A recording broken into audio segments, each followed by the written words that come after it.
Arratsaldeon. Goazen mesedez pixkanaka leku hartzen. Arratsaldiari ekiteko ordua iritsi delako, berehala ikusiko duzu zergaitik behar genuen energia berritu. Gaurko arratsaldea ere galtza betelan dugulako. Muy buenas tardes. Vamos, si os parece. Ondo iruditzen bazaizue beraz, eseriz joango gara poliki-poliki eta arratsaldeko lanei helduko diegu. Gaur, dagoeneko gako ugari landu ditugu, eztabaidatu ditugu, eta partekatzen jarraituko dugu, sakontzen ere bai, hainbat gaitan.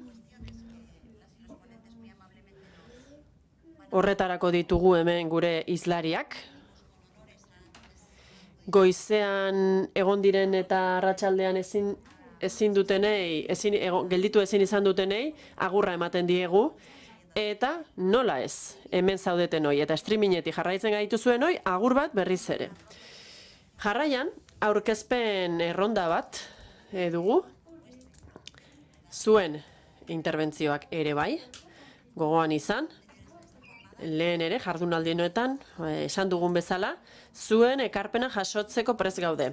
Ekipoa prest dugu, altxa eskuak eta hitz egin dezakezue. Fernando Fantova arduratuko da, elkarrizketa hau gidatzeaz, eta beraz, minuturik galdu gabe, pasa gaitezen arratsaldeko lansaiora.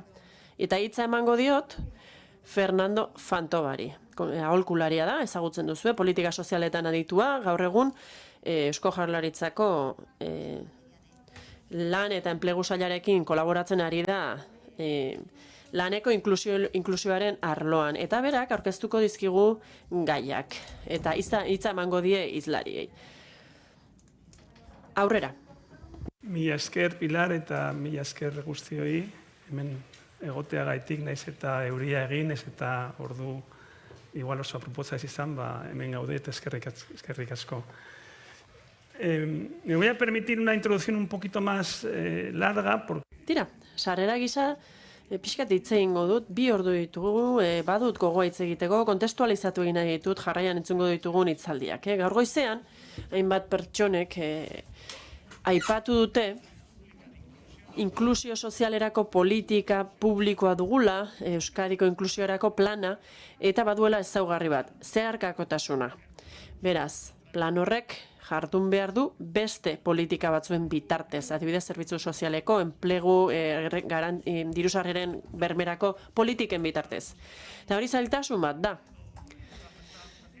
Lan batean ari ginela, inoiz aipatu dugu adibidez, bizilagun batek gotzone sagardua aurkitzen badu igogailuan, Osasuneko sailburu Andrea, esango dio, gotzone nire medikuak gaizki atenditu du ama, ez zuen ongi hartatu, gotzone sagarduik nahi baldin badu eta ongi iruditzen bazaio, badu hildo jerarkiko bat, pertsonal publiko euskaldunarekin, eta bere ama hori hartatu duen medikuarengana iritsi daiteke. Da erabaki sektorial bat eta gobernuaren baliabideak dira.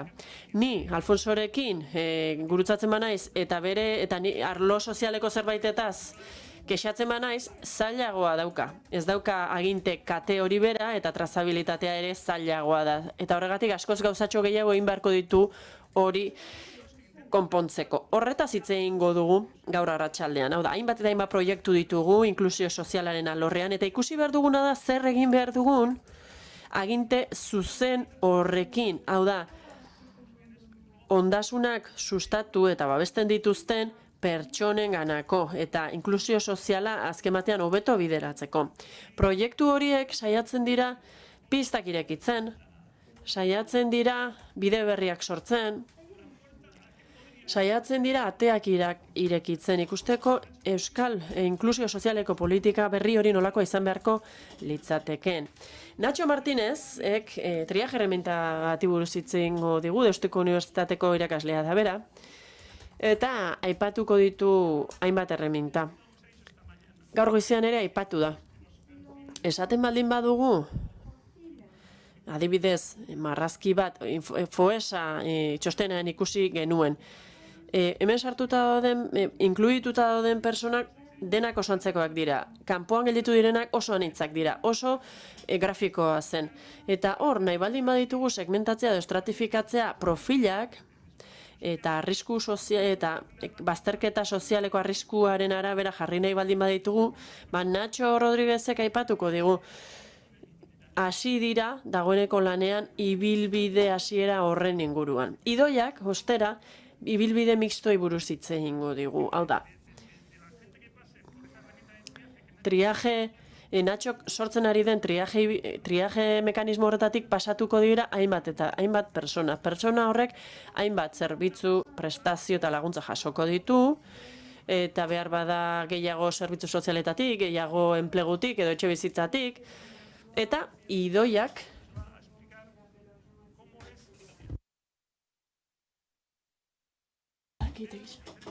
eta horrela ibilbide mixto gehiago egon daitezke, hainbat botatako ibilbideak egon daitezke eta mistoak izan daitezke gainera.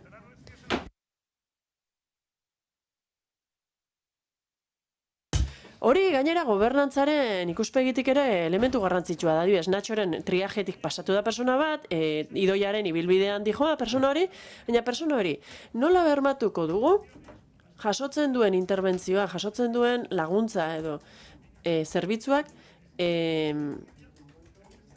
bateratuta daudela eta mahai desberdinetako gobernantzaren ikuspegitik ere ongi bideratuta daudela jakiteko.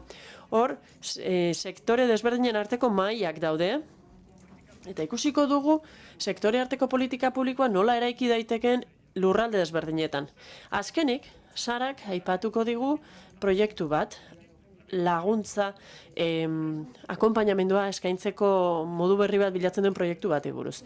Lagun artean nolabaiteko marrazkia edo nolabaiteko fresko bat edo hormai irudi moduko bat marraztuko dute. Eta espero dugu arratsaldearen bukaeran ideia aberatsago eta zehatzago bat izango dugula, da jakiteko gure sailak zer eraiki nahi duen etorkizunera begira. Inklusio sozialaren alorrean. Beraz, pertsona hauetako bakoitzak ordu laurdenez bere proiektua aurkeztuko digu, eta gero xehetasunak aipatuko ditugu eta elkarrizketa bideratuko dugu. Eta esaten nuen bezala, hau behar bada, adibidez, egia da, badakigu kasu batzuetan, sektore honetan ere gutxi batzuek ez dutela lanik egiten, baina nik segurtatzen dizuet, Alfontsok eta hauek asko egiten dutela, lan ugari egiten dutela, eta buru belarri dabiltzala. Aurrera, Natxo.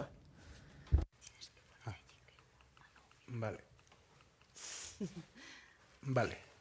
Bueno, arratsaldeon, eskerrik asko Fernando. Arratsaldeon, eskerrik asko Fernando. Tira, Fernando, esan digun bezala, 15 minutu inguru ditut, argi hitz egin nahiko nuke eta labur. Esango didazue, lortu dudan ala ez. Tira, nik zuekin partekatu nahi dut, zein den, gu garatzen ari garen proiektua. Triajeko lanabes hori dugu izpide. Natxoren lanabesa aipatu du, ez? Baina, Fernandok aipatu digu, baina hor,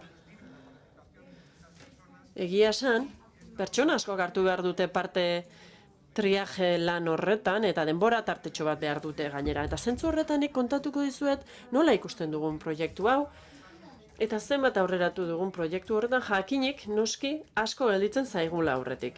Zer aurreratu dugun? Marko kontzeptual eta operatiboa, triajerako lanabes honena. Hori da egin duguna.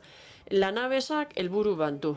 Proiektuaren zentzua hori da zuzen ere. Kontua da erreminta bat edukitzea, azkar egin ahal izateko pertsona baten egoeraren balorazioa. Eta identifikatu ahal izateko zein eragilek hartu behar duten hor parte eta zein eragilek erantzun behar duen pertsona horren inklusioa bultzatzeko. Baina erremintak edo tresnak diseinatzeko pentsatu behar dugu zer nolako eszenatokietan funtzionatu behar duten. Tresnak funtzionalak izan behar dira, eta horretarako testu ingurua oso aintzat izan behar dugu. Zentzu horretan, zer egin dugu guk? Saiatu gara, imaginatzen, irudikatzen edo marrazten, zer nolako izango den eszenatoki hori. Nahiko argi gelditu zaigu, proiektu kolektibo bat dela hau, eta pixkanaka saiatu nahi dugu lertzen, hitzak jartzen eskuartean dugun honi, eta gero saiatuko gara ikuspegi desberdinak bertan txertatzen. Zentzu horretan, garrantzitsua da gainera hau, pentsatzea hau prestatzen ari garela orain. Oraintxe hasi ari gara hau prestatzen hasten. Gero adieraziko dizuet zer nolako prozesuaren bitartez. Tira, labur, proiektuaren aurrekariak, Fernandok aipatu dagoeneko zerbait, zein da, aipatuko du zein den gure lan prozesua, zer nolako ikuspegia dugun, enfokean, zer nolako elkarrizketa izan dugun sailarekin, lanbiderekin, zer definitu dugun pixkanaka. Gero, aipatuko dizuet zein den Lanabes honen referentzia esparrua edo markoa, nola irudikatzen dugun triajerako prozesu hori, eta zertan gauden, eta zein diren urrango urratsak, adibidez, aurrekari eta joaten baldin bagara. Aipatu behar ditugu bi aurrekari nagusi, alde batetik. Dakigun bezala, lanbidek toki estrategiko bat betetzen du Euskadiko inklusiorako eta dirusarreren bermerako lan esparru handi horretan, ezta? Hor, triajerako erraminta bat garatzeko beharra ikusi da, beharrak identifikatzeko eta baita ere hor sartu lan egin behar duten eragileak zein diren definitzeko. Bestalde, beste aurrekari bat ere garrantzitsua dena. Prozesua bera, iruditzen zaitzuk, Sara, aipatu duzula gaur goizean. Eraldatze eta hobetze prozesua, lanbide hobetzen planean islatzen dena. Hor, arreta artikulatu nahi da ibilbideen inguruan eta behar eta profil desberdinen beharren identifikazioaren inguruan. Bi elementu horiek garrantzitsua dira eta horien bitartez ikusi behar dugu, ulertu behar dugu, zein diren oroar proiektuaren aurrekariak. Zentzu horretan, bereziki egokia da Lanabes bat edukitzea identifikazio goiztiarrerako. Egokia iruditzen zaigu Lanabes bat edukitzea. Lanbide enplegu zerbitzu publiko bada, pertsona ugari hartatzen ditu, eta behar bada, komenigarri izan daiteke profil desberdinak edo laguntzarako intensitate desberdinak identifikatzea eraginkortasuna hobetzeko.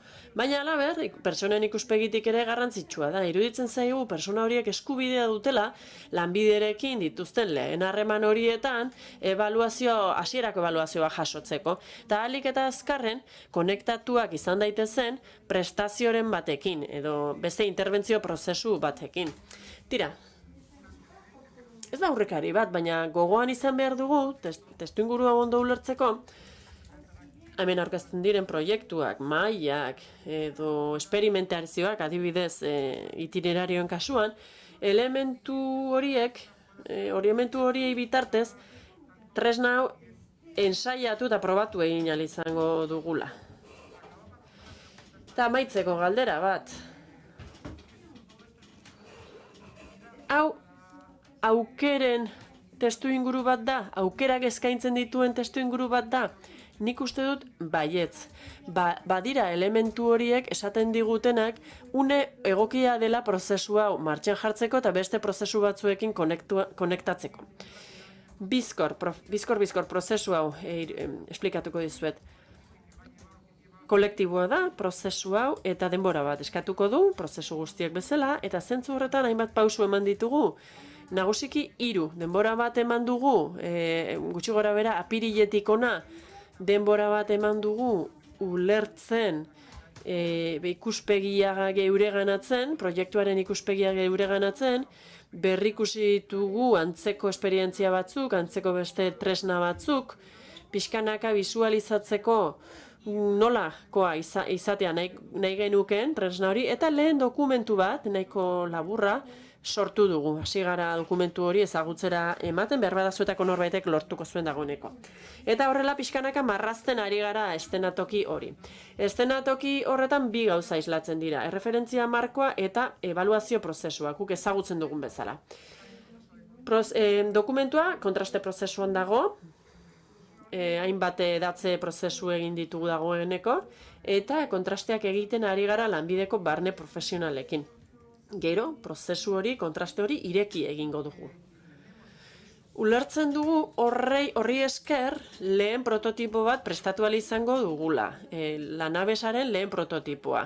Eta hor, esperimentazioa eta saiakuntza egingo dugu adibidez, ibilbide mixtoen testuinguru horretan, ikusiko dugu nola funtzionatzen duen, ikusiko dugu zer argitu behar den hobeto, non dauden eragozpenak, eta bar, eta bar.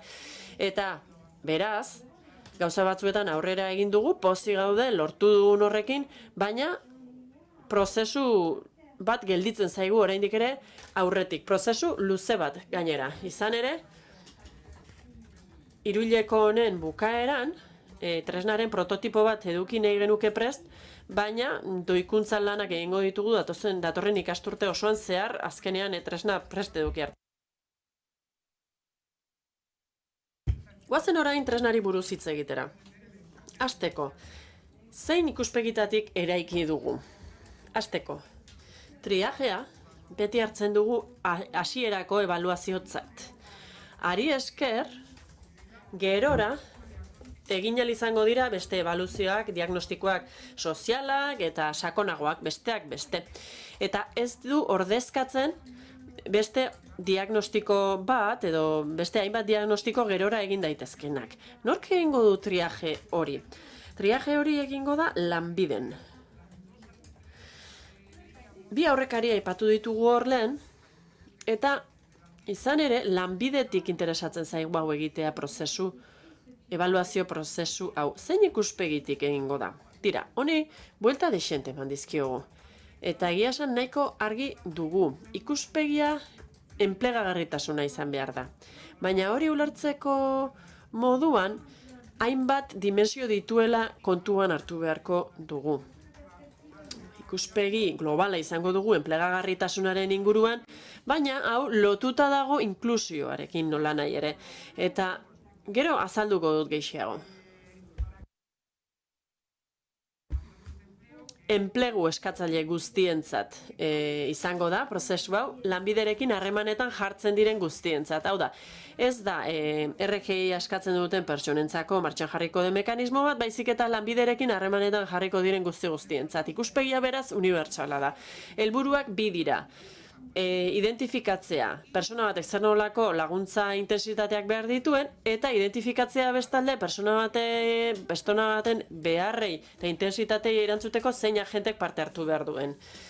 Bestalde, zer interesatzen zaigu hemen nabarmentzea? Lehenik eta behin, konplexutasuna.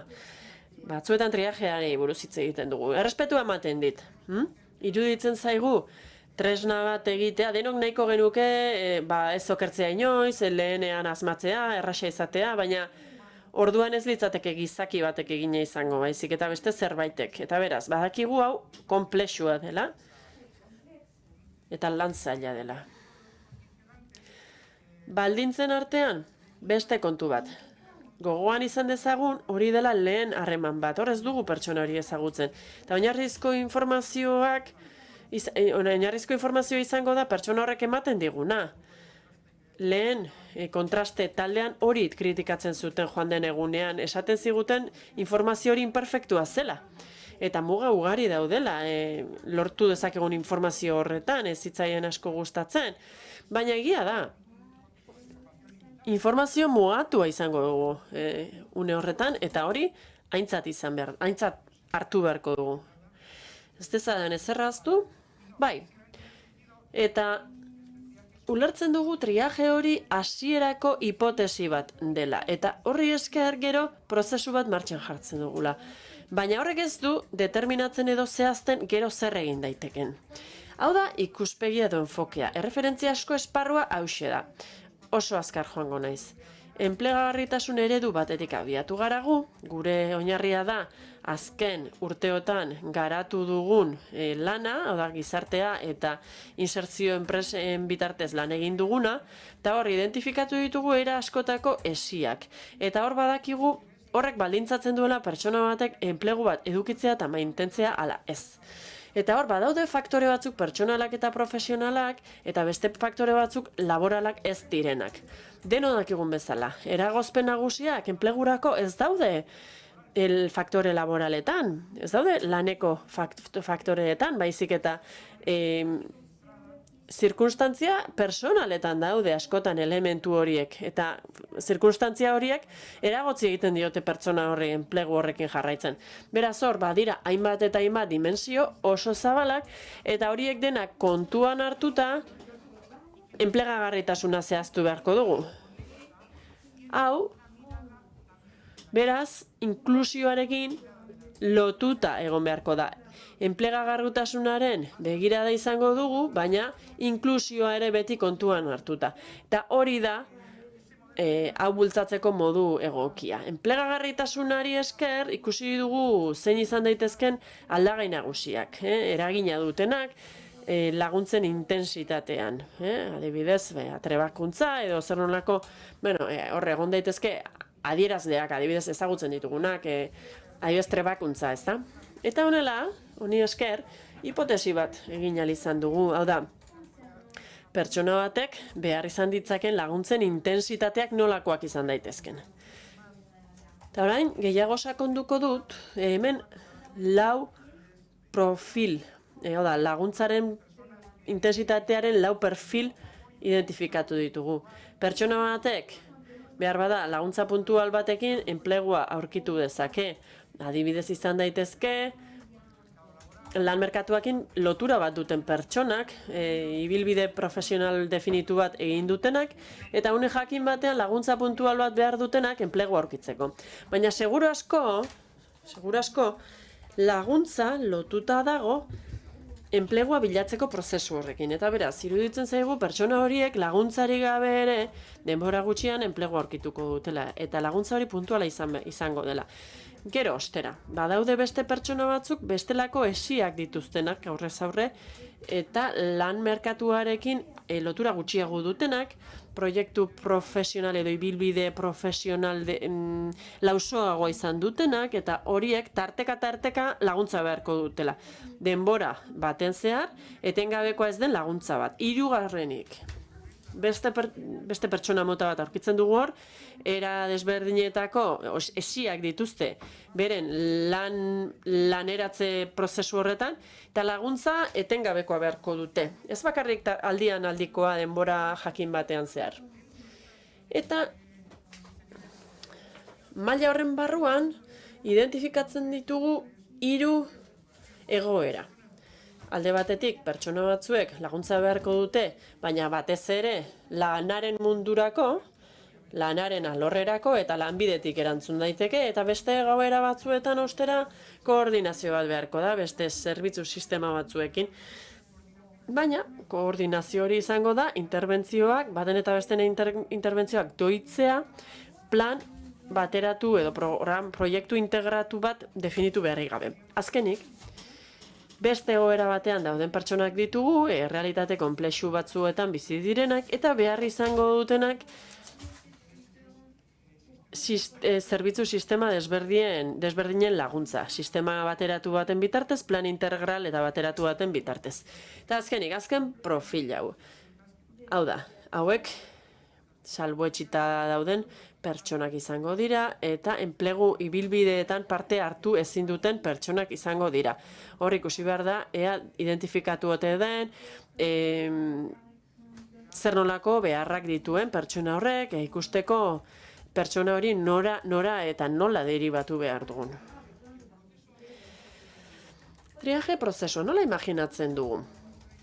Hasierako ebaluazio bat da esan dugun bezala, eta hasteko harreraren esparruan egiten da. Lanbiden, edozein pertsona langabetu iristen denean zerbitzu honetara, harrera egiten zaio eta egingo zaio. Lanbideko profesionale garrantzia ematen diote hori. Harrera esparru bat da, entzuten da, bertan, eta hor informatzen da, esaten da, lanbidek zer nolako prestazioak eman ditzaken. Ordu beteko espazio batean, galdetegi bat egingo litzateke erabiltzailearekin, elkarrizketa erdi egituratu bat, eta identifikatuko genuke zer nolako eragozpenak dauden, itxuraz behintzat eragiten dutenak. Eta hor, pertsonarekin adostu eta kontrastatu behar da. Eta erabaki behar da erik egokiena zein izango litzateken. Programa motak definitu ditugu laguntza intensitateen arabera. Programa oinarrizko bat dugu, da, behar puntualetarako, programa tartekoa erantzuna eman behar denean aldian aldiko beharretarako, eta programa intensiboa izango litzateke kasu gestioa, kasu kudeaketa. Hor, ikusten denean, hainbat eragile aktibatu beharko ditugula, behar horiei erantzuteko. 3 modalidade lanbidetik, izan daiteke lanbidetik bideratzea, koordinatu izatea edo integratu izatea, esan dudan bezala. Hau marraztu dugu diagrama batean, ez dut azalduko.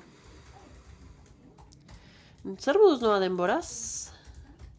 Bai, 15 minutuak agortu dituzu. Bai, xildo egingo naiz. Nahi baduzu errematatu dezakezu. Minutu batean bukatuko dut. Tira, hau, prozedura batean marraztu dugu. Ez dut azalduko. Gero behar bada komentatu dezakegu. Baina tira, hemen kokatzen da zerrelako gakoak ditugun. Horietako bat da, hasieratik banantzea, kudeaketa, hau da, RGI-aren kudeaketa, banantzea personentzako arreta prozesutik, alde batetik eta bestetik doaz. Hemen ikusten dugu, hasierako elkarrizketa bat dagoela, hasierako harrera eta ebaluazioa, eta gero erabaki bat hartuko da persona horrek jasoko duen programa zein izango den. Hau da, gakoa. Hau, azkar egin ahal izatea. Zertarako, pertsona hori lehenbailen harremanetan jartzeko bere erreferentziazko profesionalarekin. Eta dagokionean, ebaluazioa osatuko litzateke, eta hortik aurrera ekintza desberdinak bultzatuko lirateke. Programa hauek ez dira hartzen kutxa estankotzat, baizik eta lanerako hipotesi batzuk dira pertsonek gero behar izan dituzten unean uneko beharren arabera geldituko edo egokituko direnak. Eta, gero, aukera egongo litzatekez oinarrizko zerbitzu sozialetara joateko, haien zerbitzua jasotzeko, eta hitzordu bat egongo litzateke zerbitzu sozialekin. Beste modu bat ere egongo litzateke osartzeko. Hau da, pertsona bat dagoeneko zerbitzu sozialen sistemarekin lanean ari baldin bada, hor sartzen da aldez aurreko lan bat eginda duela, beraz triaje horrek eduke zentzurik edukiko. Dagoeneko pertsona hori etorriko litzateke zerbitzutik, eta zerbitzuak egingo luke eskaera zehatz bat, lanbideri, hau da, lanbidek zer aktibatu behar duen, eta bar, eta bar. Besterik gabe, gelditzen zaigun prozesua. Orain, kontraste prozesuan gaude,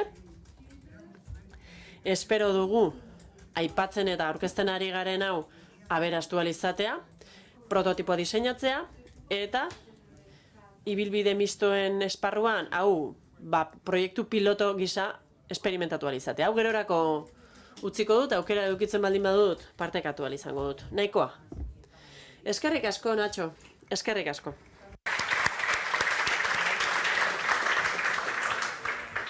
Bueno, pues Nacho Martínez Rueda, de la Universidad de Deusto, a mí me ha hecho conectarme. Sí, precisamente es el mío, mira. Te llaman. Si lo consigues abrir. No, si no es una llamada, es un aviso. Vamos a conseguirlo. Ez da deia, abisua da. Por aquí, vamos a encontrar. Estamos perfectamente alineados. Aquí está. Es que no me han hecho a mí el triaje. Si me no estoy aquí. Triajea egin izan baliate, ez nintzateke hemen egongo. Ja. Esaten ari nintzen pixka bat, lotura hori eragin didala ez, Raulek jarri dituen argazki horiekin. Pertsonen bi profil oso desberdin daude, ezta? Baina Natxoren tresnan helburua da jendeari denbora ez galaraztea, ezta? Eta gero ere izango dugu aukera galderetarako. Baina Idoia Garzia Goikoetxea, bera Egiakarega fundaziotik dator, sisetik. Eta berak azalduko digu nola izango diren ibilbideen mistoriak. Eskerrik asko, Guztioi, etortzagatik, este proyecto forma parte... Proiektu hau lan enplegu departamentuak eta lanbidek bultzatutako lan lerrotik dator, eta proiektu esperimentalak eraman ditu aurrera, ibilbide mistoetan laguntzeko. Helburu globala, bada Euskadiko hainbat eremutan laguntza mota desberdinak testatzea, esperimentatzea. Eta beti ere lan egiten da esklusio soziolaboral egoeran edo egoera horretan egoteko arriskuan dauden pertsonekin proiektu pilotuak aurrera emanez. Eta tokiko proiektuak pilotatzen dira, esperimentatu egiten da, eta ez da beti gorako eredu bat baizik eta, barkatu ez da goiti berakoa baizik eta beti gorako bat, ez da? Eta horrela, ebaluatu eta diseinatu egiten dira beti praktikan oinarrituz. Proiektuak ere beste ezaugarri garrantzitsu bat du, eta da elkarlana. Elkarlana, hainbat eremutan, hainbat sistematan, eta 4 fasetan aurrera eramateko diseinatuta dago. Lehenengo fasea, bada orain egiten ari garena, diseinatzen ari gara, hainbat ibilbide misto, hainbat sistemarekin, hurrengo fasean esperimentazioarekin hasiko gara, proiektu pilotuak martxan jarriz, eta bertan ezarriko dira, ere diseinatzen ari garen ibilbideak. Ebaluaketarako fase bat ere badaukagu, eta bilatzen dena da, hobetzea pertsonen bizikalitatea, baina baita ere prozesua bera, hobetzea koordinazioa, beste zerbitzuetara bideratzea, profesional arteko elkarlana, eta abar.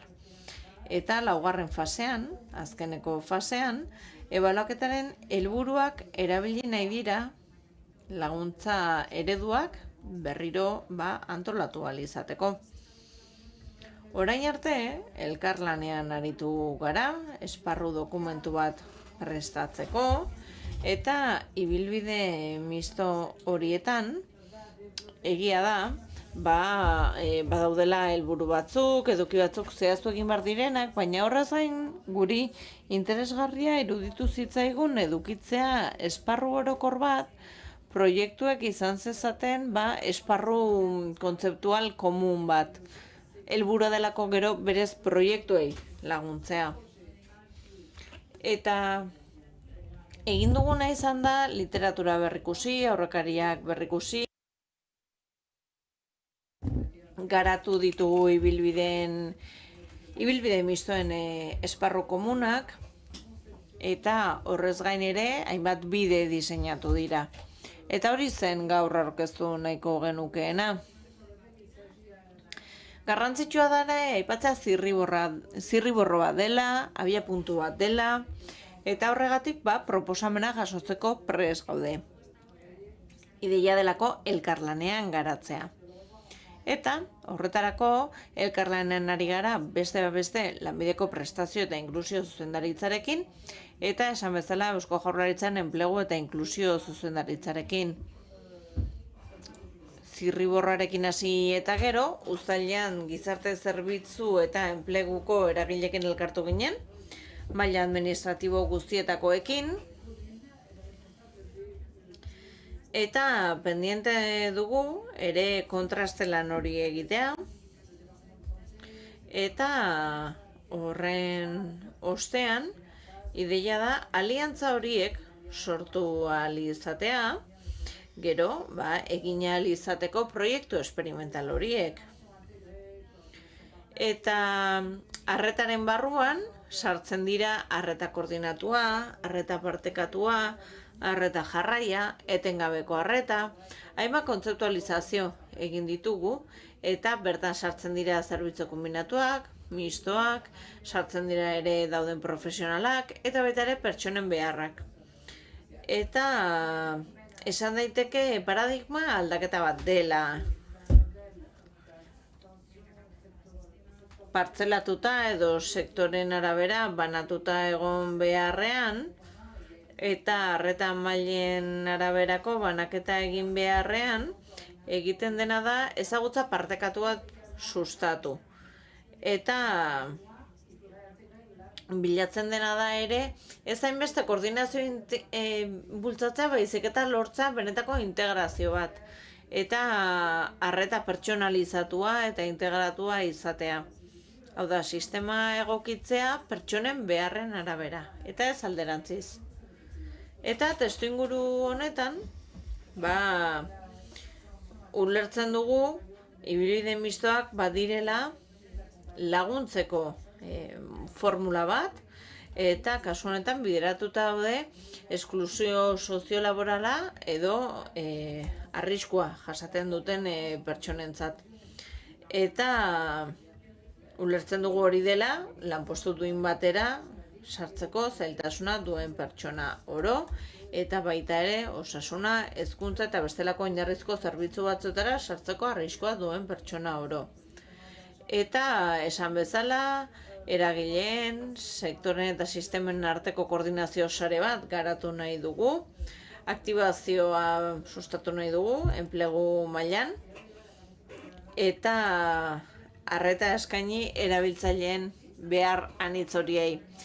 Lanbideren akonpainamendua edo laguntza hori indartuz, eta plan integratu eta pertsonalizatuak gara daitezen sustatuz. Horien bidez arreta individuala izango litzateke eta sektoren arteko ikuspegi horrekin helduko litzateke kasu bakoitzeko beharrei. Eta Nacho Martinezek aurkeztu digu triaje tresna hori, eta ibilbide mistoetarako noski erabiltzen da ere tresna hori, ezta? Eta horren arabera, baliteke behar izatea programa intensiboak. Eta behar batzuk ezartzen dira, eta horren arabera ikusten da ea zer nolako arreta behar duten koordinatua, integratua hainbat sistemen artean, ibilbide mistoak direnean, normalean gogoan izan dezagun intensiboak direla, koordinaziokoak edo integraziokoak. En el caso de los itinerarios Zer nolakoak dira, orain ikusiko dugu. Koordinatuen kasuan bi sistema edo gehiago koordinatzen dira. Izan daitezke, osasuna, hezkuntza, daude erreferentziazko profesional bat baino gehiago, eta koordinazio lana izango da profesionalen aldetik, eta baita ere banako arreta planen aldetik. Baliteke, adibidez lanbideren plana izatea, edo gizarte zerbitzuetakoa, edo hezkuntzakoa. Eta integratuen kasuan, erreferentzialtasuna bi sistemetatik egiten da. Hau da, erreferentzialtasuna bikoitza da, ez dago koordinazio bat, baizik eta erreferentziazko bi profesional ari direla, elkarrekin lanean, lan partekatu bat egiten. Egon daiteke bat, enplegukoa eta bat adibidez gizarte zerbitzutakoa. Eta ibilbide integratu horietan ez daude banako bi plan koordinazio batean, baizik eta plan bakarra, dago horregatik integratua, plan bakarra delako bateratua, eta beti noski erabiltzailearen beharrak kontuan hartuz. Beharrak, lehentasunak eta abar. Proiektu honetan erabiltzen den ikuspegiak beti kontuan hartzen du ere parte hartzea, koordinazioa sektoreen artean, erakundeen artean, eragileen artean. Hor ikus ditzakezue, bai sektorea, bai eskumen eremua, bai eragileak. Bertan ikus ditzakezue, parte har dezaketen guztiak.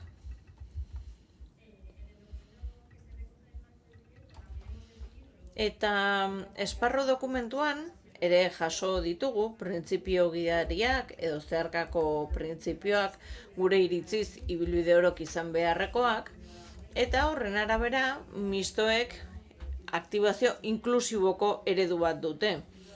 Ulertzen delako, hainbat dimentsio dituela, eta ulertzen delako ere, besteak beste sartzen direlako komunikazioaren, aisialdiaren eta hastialdiaren arloko jarduerak.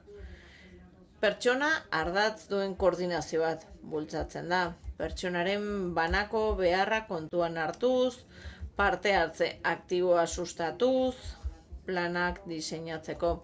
Eta hor, esan bezala, hor kontuan hartzen dira ere beharrak, lehentasunak, eta abar.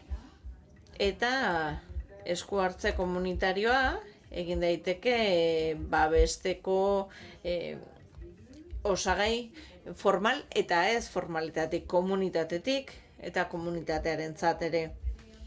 Horrez gain, tokiko ikuspegia du proiektu honek. Auzo mailan, herri mailan ere lan egiten da, beti proiektuaren filosofia hori jarraituz, beti gorako filosofia hori jarraituz. Badago ere beste printzipio bat, eta da zeharkakotasunarena. Eta bertan sartzen dira, eskubide bikoitz hori ez da, tresna jasotzekoa, eta baita ere oroar bizitza sozialerakoak jasotzekoarekin, genero ikuspegia, intersekzionalitatea ere kontuan hartzen dira, eta protagonismoa eta boterea ematen zaie zaurgarritasun handiagoa duten pertsonei. Noski, kontuan hartu dugu ere, ezagutzan oinarritza gure jarduna, kontrastatutako ezagutzan oinarritza eta ebalua daiteken metodologia batekin. Ibilbide mistoen ezaugarri dagokienez, esan duanez, proiektu bakoitzan zehaztuko dira ezaugarriak zehazki, baina bai nahi genuela oinarri komun batzuk ezarri. Eta xede herritarrei edo jomuga herritarrei dagokienez, bai iruditzen zitzaigula garrantzitsua dela erreferente batzuk izatea, ez da? Eta kontuan izatea oso argi, egoera zaurgarrian dauden pertsona hauek, esklusio egoeran dauden pertsona hauek, edukitzea izena eman da, edo behintzat kokatuta, ez da, beste sistemen bitartez, ere zerbitzurako sarbide bat eman ahal izateko, lehen aldi horretatik, eta ahalbidetuz ere hainbat ate egotea sistema horretan sartzea. Hau da, hezkuntzatik, osasungintzatik, eta honek noski bide ematen du, bi erakundek bat egiteko eta elkarrekin esperimentatzeko bideetako bat, eta baliteke hor lanbide parte hartzea, edo baliteke ere beste proiektu batzuetan jada erabiltzailea diren pertsonekin lan egitea. Bi aukerak daude. Erreferentzialtasunari dagokionez, partekatua edo koordinatua izan daiteke profesionalen artean, eta gainera, hirugarren sektoreko eragileak kasuko erreferentzia izan daitezke. Esan dut proiektua esperimentazioan oinarritzen dela, eta horrelako kasuekin esperimentatzeko aukera dago, noski. Erantzukizun publikoaren ikuspegiari dagokionez, proposatzen da gutxienez sektore publikoko erakunde batek parte hartzea, proiektu pilotoetako bakoitzan den sektorekoa, osasuna, hezkuntza eta abar. Bestalde, proiektuak toki mailan garatu eta esperimentatu behar dira, gehienez ere eskualde mailan. Izan daiteke udalerri batean, auzo batean edo bitan, eta ideia da noski gero proiektu pilotu horiek egonkortu ahal izatea eta hedatu ahal izatea, maila handiago batera. Beste ezaugarri bat da, ere, arreta pertsonalizatuan oinarritzen direla, edo oinarritu behar direla. Eta kontuan hartu beharko lirateke, besteak beste, plangintza batzuk, eta abar. Taula honetan modu laburrean ikus daiteke aktibatu daitezkeen baliabideen katalogo bat. Lanari dagokionez, badaude enpleguaren euskal sarean jasotakoak, gizarte zerbitzuetan lehen mailako eta bigarren mailako arretakoak, osasunean jaso dugu aukera aktibatzeko osasun arloko prestazioetan jasotako zerbitzuak aktibatzeko eta gauza bera hezkuntzarekin eta etxe bizitzarekin eta noski ere esparru komunitariokoa. Preskripzio sozial izenez ere ezagutzen den hori. Sartzen dira, elkarri laguntzeko taldea, partaidetza sozialerako taldeak, aisialdirakoak. Hau da, esanahia ematen duten baliabideak edo jarduerak. Orain arte ikusi dugu zer ezaugarri dituzten itinerario mixtoek, eta ezaugarri horietan oinarrituz, 4 ibilbide mota diseinatu ditugu. 4 ere mistoak dira. Badago bat integratua eta soziolaborala, hori dagoena, eta koordinatuak. Urdinez ikus ditzakezue. Bat laborala eta soziala, beste laborala eta hezkuntzakoa, eta beste laborala eta osasunekoa. Bueno, Sirviendo ahora, define ahora. sí. ¿Cuánto dura ahora? Bueno, 3 minutos. Zer, 3 minutu? El primero de los itinerarios es un itinerario sociolaboral. Lehenengo ibilbidea soziolaborala da, eta bideratuta dago, bai lanean, bai gizarte zerbitzuetan arreta jaso behar duten pertsonei, eta hor daude erreferentziazko 2 profesional. Elkarrekin lan egingo lukete eta lana partekatuz. Zerbitzua jasotzen dutenen parte hartzearekin. Eta bertan sartuko lirateke enpleguaren euskal sareko zerbitzu zorroko zerbitzuak, enplegagarritasuna hobetzeko programak eta baita ere gizarte zerbitzuetakoak. Eta bestelakoak ere sar daitezke, osasunekoak, hezkuntzakoak, etxebizitzakoak eta bestelako laguntza komunitarioak ere. Hemen ere plan integratu bakarrarekin lan egingo lukete. Urrengo 3, gauza bera. Baina, kasu honetan, ez dago plan bakarra, baizik eta koordinazio bat. 2 planak koordinatu egiten dira. Badira lanekoa eta gizarte zerbitzuetakoa, edo lanekoa eta osasunekoa, edo lanekoa, osasunekoa eta gizarte zerbitzuetakoa.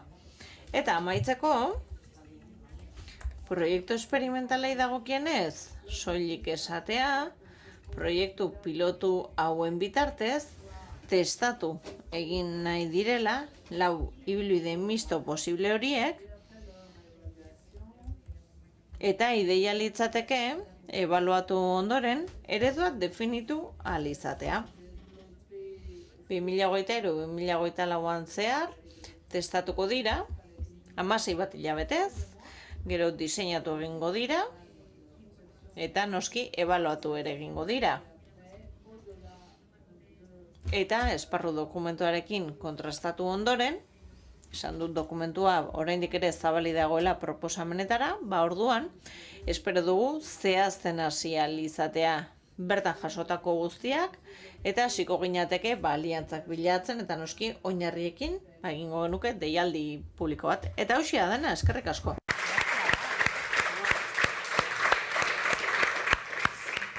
Idoia me protesta. Idoia protestaka dut hemen. Zenbat minutu uste duzu egon zarela? 10? Bueno, fijaros, me está viniendo a la mente... Ea ba, pipei siglak irakurri ditut, ez? Eta bururatu zait, hemen zabetan askok esango zenutela, eta hori zer da, ez da? Eta iruditzen zait, horrek erakusten duela pixka bat, denbora errealean ari garela lanean, ez da? Parlamentuan pipeiari buruz hitz egiten duen lege bat dugu, eta horregatik ez dugu zertan jakin, oraindik ere lanean ari erlako horretan. Baina, ari gara, proiektuak aurkezten, eta denen eskura jartzen, ez da, azken batean. Eta ekarpenak egin daitezke, bai hemen eta bai noski oraindik lantzen ari diren aurre proiektu horretan, ez da? Eta gurekin daukagu ere Rocío Salazar, eta bera pixka bat azalduko dizkigu, koordinaziorako tokiko mahai horiek. Fernandok esan bezala, niri dagokit inklusiorako tokiko koordinazio mahai horiek aurkeztea. Eusko Jaurlaritzaren lan eta enplegu sailak enplegu eta inklusio sailburuordetzaren bitartez, mahai hauek sustatzen ditu. Inklusiorako mahai hauek. Egia da, hasieran hiri berroneratze proiektuen lotuta zegoela, baina pixkanaka helburuak zabalduz joan dira eta gehiago bideratu dira gizarteratze eta laneratze esparruetara. Nik zehazki lan egiten dut Ede Fundazioan, eta bertatik idazkaritza teknikoa kudeatzen dugu. Sistemen arteko koordinazio mahai hauek jada jasota zauden 4. planean. Eta zehazki artikulazioa eta koordinazioarekin lotuta, 28. helburuarekin lotuta, 3. ardatz horren barroan, eta bazegoen jarduketa bat, 112. zehazki, zeinetan aipatzen zen horrelako mailak sortu beharko liratekeela pobreziaren eta gizarteratzearen esparruan. Horrez gain, hori ere jasota dago 5. plan honetan. Zer dira mailak azken batean? Hau ere mahai bat da, ez da? Baina testuinguru honetan, proiektuen testuinguru honetan, zer da? Zertaz ari gara, mailez ari garenean? Testuinguru honetan, guretzat, mailak badira erreminta bifidoak. Espazioak dira, baina badira ere tresnak. Espazioak dira, topaketa hori, elkarrezagutze hori sustatzen dutelako, inklusioan diarduten sistemen artean, eta tresnak dira koordinatzeko formulak ezartzen dituztelako. Harreman sarean, sistemen arteko topaguneak bultzatzeko. Sistemen arteko lotura horrek bermatuko du tresnak frogatu ahal izatea eta kasuetan ere etxegoak egin ahal izatea. Nortzuk parte hartzen dute? Mahai horietan, zehazki parte hartzen dute sistemetako erreferentziazko eragileek eta zerbitzuek, administrazio publikokoek, enpleguak, lanbideek eta tokiko garapen agentziek zehazki, hezkuntzak, gizarte zerbitzuek oinarrizkoek, eta inklusioarekin eta esklusioarekin parte hartze handiena dutenek.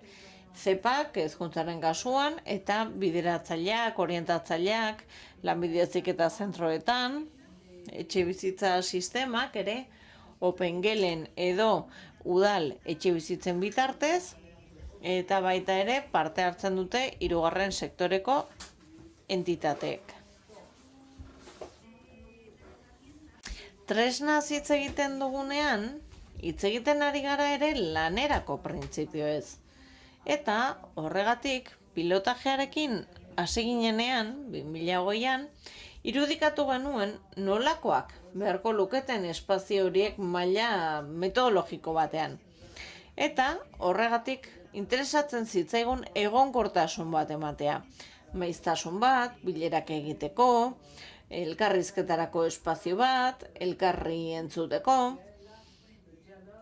eta parte hartzaile guztiek beren irizpidea partekatzeko aukera izan zezaten, lankidetza bat,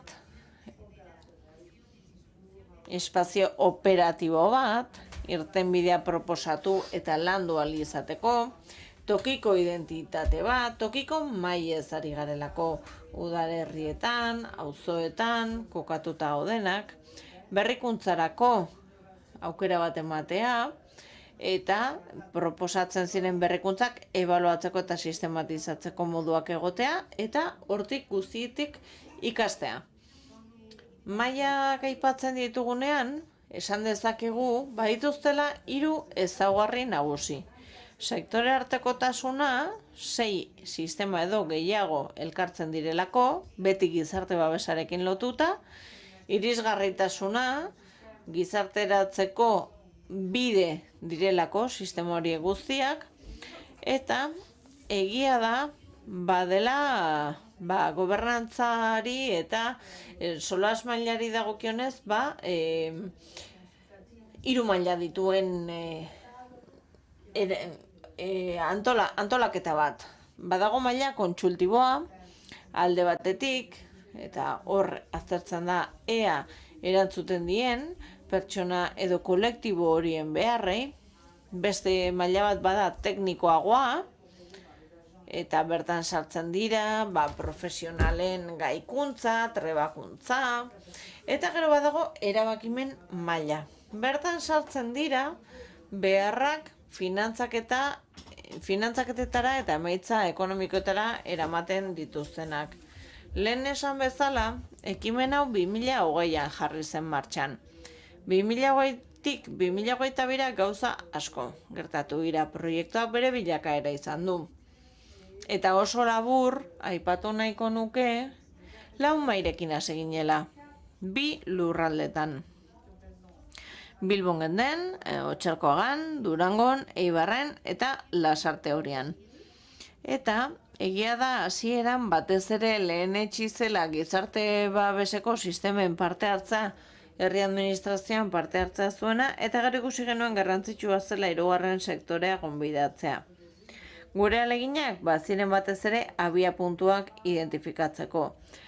Interesatzen zitzaigulako pixka bat, gobernuarekin batera, ulertza pixka bat, non zegoen DSB-a jasotzen zuen pertsona kopuru handiena, eta irizpide batzuk jarraitzen ziren, eta horren arabera bagenekien eagokia zen ala ez toki mailan tresna jakin batzuk aplikatzea.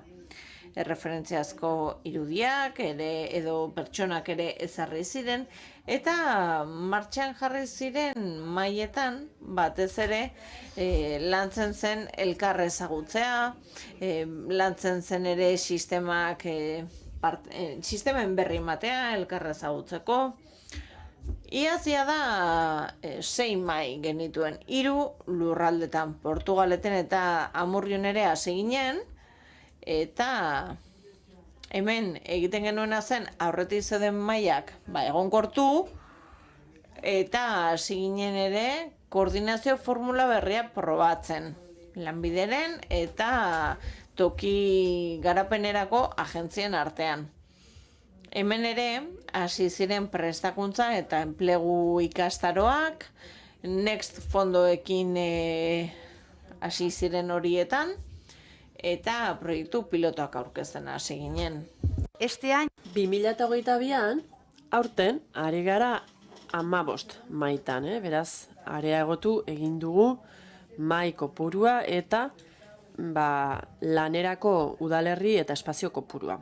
Batzuetan oraindik ere hasten ari gara, adibidez, Bilboko Masea, Bilbi, San Francisco, Zabala hasten ari da, hasi gara Muskizen, Leioan, Santurtzin, eta hasi gara Irunen, Zumarragan eta Donostian. Eta Araban ostera, Oionen eta Gasteizen. Eratze fasean gaude, oraindik ere, bi horietan. Eta dagoeneko martxan genituen haiek sendotzen ari gara, eta ari gara saiatzen berri horiek martxan jartzen. Berritasun bat, nabarmentzekoa dena. Aldi berean eta gainerako hasierako maiek eman dizkiguten ikasketei esker, ikasketa hori sistematizatu ditugu eta lanerako eredu bat jarri dugu martxan. Orain martxan jartzen ditugun mai horietan errepikarkotasuna baliatzeko. Hau da, mai bat martxan jartzen dugunean antzeko sistema bat, lanerako sistema bat eduki alizateko, sistema bakoitzaren berezitasuna kontuan hartuta. Mai bakoitzeko 5-6 saio daramatzagu, eta gure helburuetako bat da, mai horien bitartez hitz eginez, sortu nahi dela enplegagarritasun proiektuak. Kasu honetan, gaur egungo testuinguruan adibidez, hau lotuta dako Europako funtsekin, eta nahi dugu lan hori lotuta egon dadila kasuetako lanarekin. Deno dakigun bezala, erabiltzaileak askotan berbera dira, azken batean. Eta hortaz, ikusi nahi dugu ibilbideak, zer nolako ibilbideak garatzen dituzte, zer nolako gauzak erantzi ditzakegun hor koordinazioa hobetzeko, eta nola egin optimizazioa. Hau da, nola zein tresna behar ditugu sistemen arteko koordinaziorako. Oso azkar noa badakit, baina tira, bagoaz. Orain, zein puntutan gaude? Tira. Zabaltze fase batean gaude, edatze fase batean, hau da, aurten martxan jarri diren mahai horretan, eta besteetan ostera, aurreragotik datozen horietan, sendotze fase batean gaude. Zer gertatzen zaigu? Erritmo eta bilakara desberdinak daude, logikoa den bezala. Beste kontu bat, orain zer aurkitzen dugu? Tira. Ari gara ezartzen metodologia sistematizatu bat. Hau da, lanerako eredu bat jartzen ari gara martxan, eta ari esker hau beste udal batzuetara edatu dezakegu, udal horretan martxan jartzen den profesionala edozein izanik ere. 15-16 mai edukita, iruditzen zitzaigun lan eredu bateratu eta partekatu bat edukitzea garrantzitsua zela. Eta beraz, zer ari da gertatzen? Tratamendu metodologiko egokitu bat eskaintzen ari gara, mahai edo realitate edo udal bakoitzera egokitua dagoena. Gipuzkoan, hor, eskualde mailako mailak daude, enplegurako eta inklusiorako, eta horren beste ez, tratamendu metodologikoa berezitua da, kasu horretan. Hau da, duplizitateak edo bikoiztasunak eragozteko lan egiten dugu. Gomendioak. 5. inklusio planerako gomendioak eskatu zizkigutenean. Hainbat kontu bururatu zitzaizkigun, trasladatu nahi genituena gaur hemen, eta beraz, hauxe aipatzen genuen. Gure esperientziaren bitartez identifikatu dugu koordinazioak printzipioz positiboak direla. Adibidez, proiektuak sortu alizateko, erramientak probatu alizateko, esperimentatzeko, baina prozesu horretan nahitaezkoa da eragile desberdin eta personen artean gertatzen ari diren harremanak ongi kudeatzeko. Izan ere, pertsona eta eragile hori guztiak aldez aurretik ere izan dituzte harremanak, izan dituzte esperientziak, kasu askotan positiboak, baina gora beratxoak azken batean. Eta beraz, harreman horiek eta sistema horiek dituzten gora berak kudeatu beharra somatu dugu. Bestalde, mahai bakoitzak bere idiosinkrasia du. Erritmoak, barne logikak erabat desberdinak dira eta beharrak ere bai. Halaber, ikusten dugu interlokuzio hori eta ahaleginak maila desberdinetan egin behar direla, garrantzitsua da maila teknikoan zein maila politikoan mahai horiek elkar ulertu daitezen, gobernuak sailekin hitz egin dezan aldez aurretik jendaurreko rekonozimendu bat egon dadin, eta harremanetan jartzen garenean sistema desberdinekin dagoeneko abiapuntu horretatik egon dadin ulermen bat eta mahai horiek interesgarritzat jo ahal izan ditzaten. Bestalde, garrantzitsua da emaitzak erregistratzea eta mahai bakoitzean sortutako eragina nolabait erregistratzea, zentzua dutela ikus dezagun, eta beste geure buruari galderak egiten dizkiogu, hori ere garrantzitsua da. Beharrezkoa da esparru operatiboarekin jarraitzea, egokia da kanpo idazkaritzarekin, eta bar, edo pentsatu beharko genuke lidergo rotatibo eta egonkor bat sistema desberdinen artean, edo mahaiak egokitu behar ditugu lurraldekako realitatera, behar bada adibidez, Araban bururatzen zait, kuadrilen funtzionamendura egokitu beharko genuke, edo adibidez, mahaien aplikagarritasunari dagokionez, udal guztietara edatu daitezke, edo ezaugarri jakin batzu bete beharrote dituzte. Edo mahaiak ixteari dagokionez. Garbi dago, mahai batean, politiko eta teknikoek ez badute garbi ikusten, itxi egiten dute, baina helburuak bete baldin badituzte, jarraitu egin behar da, nork erabakitzen du hori. Edo autonomiaren inguruan, geure buruari galdetzen genion, Mahaiek gobernuaren tutoretzapean egon behar dira, zer gertatzen da batzuk desmarkatu egiten baldin badira. Galdera hauek egiten dizkio gure buruari irekirekian. Eta amaitu aurretik, argazkitxo batzuk ekarri nahi dizkizuet, iruditzen zait ongi erakusten dutela zein den gure operatiba, gure lan modua. Jende asko batzen dugu sistema desberdinetatik datozkigun pertsonak, hemen osasun mentaleko zentroetako pertsonak daude, osasungintzako lehen arretako pertsonak, ZEPA, Lanbide, oinarrizko zerbitzu sozialak, behargintza, hirugarren sektorea, hemen denok daude hizketan, mugitu egiten dira pertsona hauek, idazten ari dira, pentsatzen ari dira, hau da, horrelakoak dira koordinaziorako mahai lokalak. Eskerrik asko.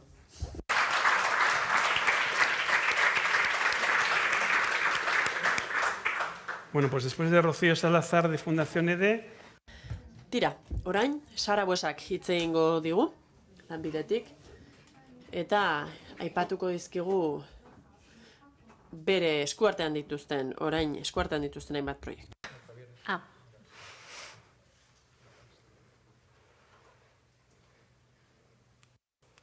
¿No? Soy de estas que no tiene paciencia y le da 200 veces al botón. No, correcto. Vale. Bueno, yo lo primero que quería hacer, aunque de alguna forma ya se ha hecho, tanto en la introducción que has hecho de este espacio, Fernando, como... Tira, orain entzun dugu nola bai Nacho, Idoia, Roziok hainbat proiektuak aipatu dizkiguzue, baina ideia hau ere garrantzitsua iruditzen zait. Hauek ez dira proiektu aurreratuak edo isolatuak, elkarrekin lotuta daude, koherentzia bat dute, marko estrategiko baten barruan daude. Hau da, Eusko Jaurlaritza eta Lanbide bultzatzen ari diren esparru orokorrer horren barruan sartzen dira. Proiektu berritzaile eta traktorean ardatz hori dugu, eraldatzaileak izan behar dira proiektu horiek, bestalde legeak lantzen ari gara, enpleguarena, besteak beste, eta eragina du noski tresna berrien garapenean, personalizazioa hobetzeko, kasuen hainbat disiplinetako abordaje hori lantzeko eta hobetzeko, eta adibidez zerbitzu eredu berri bat definitu izateko, beharrei hobeto erantzuna izateko azken batean. Eta hau dena nolabait ere norabide berean doa, hori da gaur hemen aurkezten ari garena. Eskuartze eredu bat diseinatzen ari gara, eta horren ardatz nagusi bat izan beharko da diagnostikoa. Jendea lanbidera hurbiltzen da, eta jende horren beharrak identifikatu behar ditugu. Eta bestalde, itinerario anitzak, ibilbide anitzak definitu beharko ditugu, beren enplegarritasuna hobetzeko eta enplegua lortu dezaten. Eta horretarako entzun ditugu hainbat programa daudela, oinarrizkoa, tartekoa, intensiboa, eta bar. Eta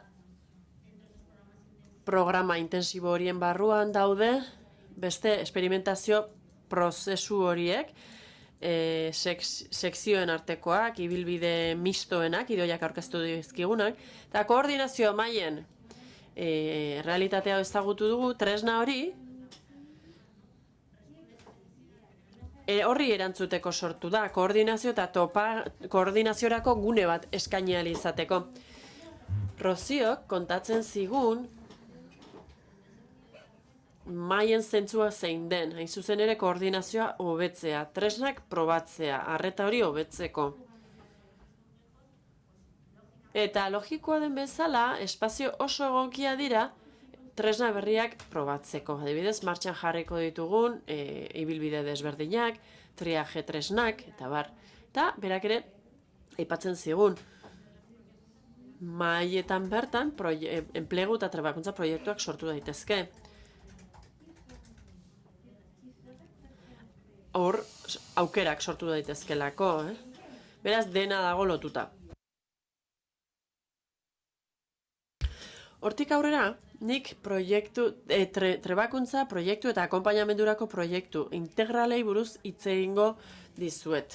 Programa intensiboen artean kokatuko nituzke, pertsona jakin batzuek behar dituzten zerbitzuen barruan sartzen dira, eta Lanbide da enplegu sistema bat, eta hor programa ugari dituzgu, programa arruntak, trebakuntza programak, orientaziokoak, bitartekaritzakoak.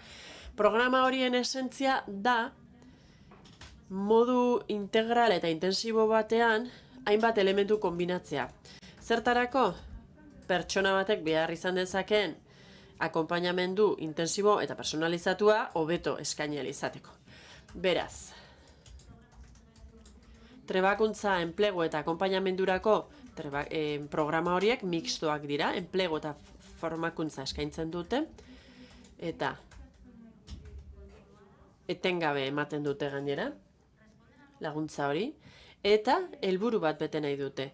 Lan insertzioa bultzatu nahi dute, pertsonak hobetu kokatu nahi dituzte lan merkatuan sartzeko, baina halaber, bestelako trebetasun pertsonalak ere eskaini nahi dizkie autoestima hobetzeko, beren laneko harremanak hobetzeko, eta beraz, helburuak oso anitzak dira. Programa hauetan guztietan zer dago elementu partekatu gisa?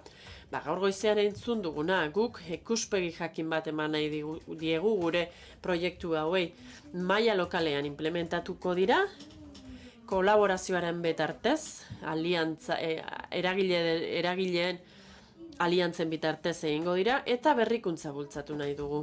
Proiektu berritzailea bultzatzen ari gara. Eta beraz, probatu egin nahi dugu, esperimentatu egin nahi dugu, eta ikusi zerk funtzionatzen duen. Horri buruz ari gara. Beraz, zertzelada batzuk emango dizkizuet, ezin dut asko sakondu, baina 4 proiektu aipatu nahi dizkizuet, ezaugarri horiek dituztenak hain zuzen ere. Gu bultzatzen ari garen 4 proiektu dira. Lanbidetik eta gure sailetik. V-bikoitza proiektua, adibidez. Egoera prelaboralean edo lan aurreko egoeran dauden etorkinen erregularizazioa bultzatzeko proiektu bat da. Helburua da, lanerako baimena lortu aurreko egoeran dauden pertsonei laguntzeko da. Errotze edo egoiliar baimen bat badute, baina lehen lan kontratu horretara iristeko handicap bat dute. Eta lanbiden laguntzen diegu pertsona hauei, babesa eskaintzen diegu, prestazio, diru sarrerak bermatzeko prestazioak eskaintzen dizkiegu, trebakuntza aukerak ere bai, baina guretzat eta persona horientzat ere, oso atxekabe handia da ikustea beti puntu horretan geratzen direla eta ez direla iristen erregularizazioa eta enplegura azken batean. Eta beraz, proiektu honek behar horri erantzuten dio. 2022an ari gara martxan jartzen hau Oarsoaldean eta 2023 urtean Arabara eta 3 lurraldetara hedatu nahi dugu. RGI jasotzen duten pertsonei zuzenduta dago, regularizazioa lortu ez duten pertsonei. Oarsoaldean 220 pertsona inguru daude horren hartzaile izan daitezkenak, 25 pertsonengana iritsi nahi dugu, proiektu pilotu honetan. Proiektu honetan hainbat eragilek hartu behar dute parte, gure sailak, lanbidek, zerbitzu sozialek, unitate espezializatuek, enpresek, atzerritartasuneko bulegoak, eta beraz eragile hori guztiek mobilizatu behar ditugu. Gero pertsonak ditugu, hau da, pertsona hauek berez oso zaila dute, lan eskaintzak eskuratzeko, kontratuak lortzeko, eta hor ditugu enpresak. Eta horrelako egoeretan parte hartzeak, konplexutasunak hartzen die, izapidetzeak, eta barreta, oso zaila egiten zaie. Bestalde, enpresa jakin batzuk, sektore jakin batzutan mugitzen direnez, eta jarduera eremu bat zehatza dutenez, arazoak dituzte jende aurkitzeko, eta batzutan pertsonak behar dituzte, haiek trebatzeko eta lan egiteko, eta beraz hor bi behar horiek elkartu uztartu nahi ditugu. Beraz, ibilbide intensibo bat sortu nahi dugu 12 beterako, enplegarritasun diagnostiko bat egin, eta profil interesgarri bat izango dutenak inguru hartako enpresetarako. Enpresa horietan neurri eragindako trebakuntza programa bat jasoko dute, eta beraz guzti honek behar erreal bati erantzungo dio eta lan merkatuan benetan txertatu ahal izango dira. Eta lanpostuan bertan trebakuntza jasoko dute, kontratu horretan, eta laguntza jasoko dute oro har beren egoerarako. Beraz, iruditzen zait oso proiektu interesgarria dela, bultzatzen ari garen prozesu berrien artean. Bestalde, hiri birgaitze integralerako proiektuak ere baditugu. Eta enplegu inklusiborako birgaitze proiektuak. Hau sartzen da Euskadi Next 2021-2026-ren esparru orokorraren barruan. Eta 93 milioi euroko aurrekontu bat dago alor horretarako, etxebizitza sailerako, eta guk hori osatzeko aurrekontu bat sortu dugu enplegu inklusiborako programak bultzatzeko. Eta beraz, birgaitze programa hauek enplegu programekin batera bultzatuko lirateke. Beraz, 12 hilabeteko ibilbideak dira, 2 hilabeteko trebakuntza, eta 12 hilabeteko kontratazioa. 10 hilabeteko kontratazioa. Eta hori martxan dago, hainbat udalerritan. Eta hor, hainbat entitateri proposamenek egiteko gonbita egin zaie, etxebizitza sailetik eta gure sailetik. Hiri birgaitzerako proiektu bat aurkeztu dezaten, eta gure proiektu honetan parte hartu dezaten. Orain, une honetan, jaso ditugu 8 bat proposamen, proiektuen proposamenak, 7 bat udalerri dira, 120 bat personengana iritsiko zaie hau, eta abian ditugu beste hainbat proposamen iristen ari zaizkigunak.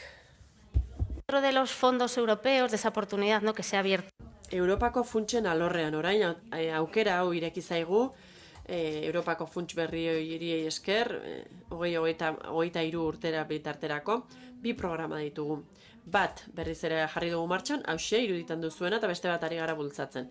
Finantziazio lerro bat zegoen MRR funtsetatik, horrela, deitzen dira, oreka eta ekitatea bultzatzeko lurralde proiektu berriak, kolektibo zaurgarriak, eta hau da, zuzenduta dago proiektu hau, 45 urtetik gorako persona langabetuei, eta bazterketa arriskuan eta egoera zaurgarrian dauden pertsonei.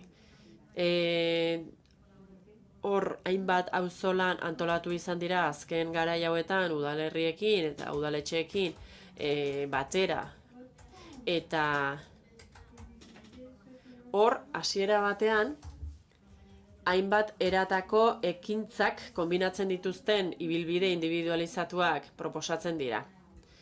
Iruditzen zaigu ibilbide horiek oso ongi osatzen direla, horrela 6 hilabeteko programak dira, ibilbide individualizatuak, aholkularitza, trebakuntza, lan kontratua eskaintzen dute, kasu honetan 6 hilabetetarako. Eta hau deialdi baten bitartez egin dugu, tokiko garapenerako agentzien bitartez, deialdi bat egin dugu, diru laguntzetarako. Bestalde, epe luzeko langabezian dauden pertsonen inklusiorako eta akonpainamendu osorako ibilbideen proiektuak. Eta Euskadiko RGI edo gutxieneko errentaren jasotzaile direnentzako. Hau, migrazio eta gizarte segurantza eta inklusioaren ministerioarekin hitzarmen bat egin izanagatik lortu da. Itinerario, ibilbide integratuak egiten dituzten pertsonetan jarri dugu arreta, eta hemen parte hartzen dugun erakunde desberdinen arteko kolaborazioari esker bultzatu dugu. Hemen, kasu honetan gure kasuan, hitzarmen hau dugu, ministerioarekin egina, eta Euskadin proiektu bat ari gara gauzatzen. ibilbide integral bat proposatu dugu, 12 hilabetekoa, eta prestazio jasotzen dituzten pertsonentzako da, edo epeluzeko langabezian dauden pertsonentzako. Eta hor, proiektu honek trebakuntza ordu asko eskaintzen ditu, oso intensiboa da, eta gero 10 hilabeteko kontratazio fase bat dago. Eta hor, badago lan portzentaje bat, eta trebakuntzari ere jarraipena ematen zaio. Eta orientazioa, akonpainamendu personalizatu eskaintzen da prozesu osoan zehar. Ezaugarri garrantzitsu bat, proiektu honetan. Gure erkidegoan, eta oroar, proiektu hauek ministerioak bultzatzen ditu, eta horrelakoetan, proiektu hauek zertarako definitzen dira? Inpaktua ebaluatzeko, eta horri esker ondorioak ateratzeko ibilbide horiek diseinatzerakoan baliagarri izango direnak. Diseinu esperimentala da, talde bat dago, kontrol talde bat, eta hor aukerak eta zorizko bat egiten da, pertsonak aukeratzeko, parte hartuko duten pertsonak, eta benetan horrek bermatzen du programa horien emaitzen eraginkortasuna. Eta hainbat jarduera eremu ditugu noski. Zer egin dugu? Oinarritzat hartu dugu tokian tokiko entitateen lana, berriz ere. Proiektu horiek aurrera eramateko gonbidapen bat egin dugu, irizpide batzuen arabera. Udalerri batzuek peluzeko langabezia tasa altuak dituzte, prestazio hauen hartzaile kopuru handiak, eta beste irizpide bat izan zen adibidez, tokiko inklusio mailak zituzten udalerriengana jotzea, eta hor lurralde desberdinetan jarduna izan dugu. Sortu dira 16 proiektu, 15 tokiko erakunderekin, diru laguntza zuzenen bitartez artikulatu da, 216 hartzailerengana iritsiko gara honi esker. Eta hemen datu bat jaso dut. Euskadi osoan, 26.058 pertsona daude prestazio jasotzen dituztenak, eta langabezia, epeluzeko langabezian daudenak, eta proiektu hauek gauzatuko diren udalerrietan orotara daude 26.000 pertsona hauetatik 15.000, hau da poblazioaren 48%.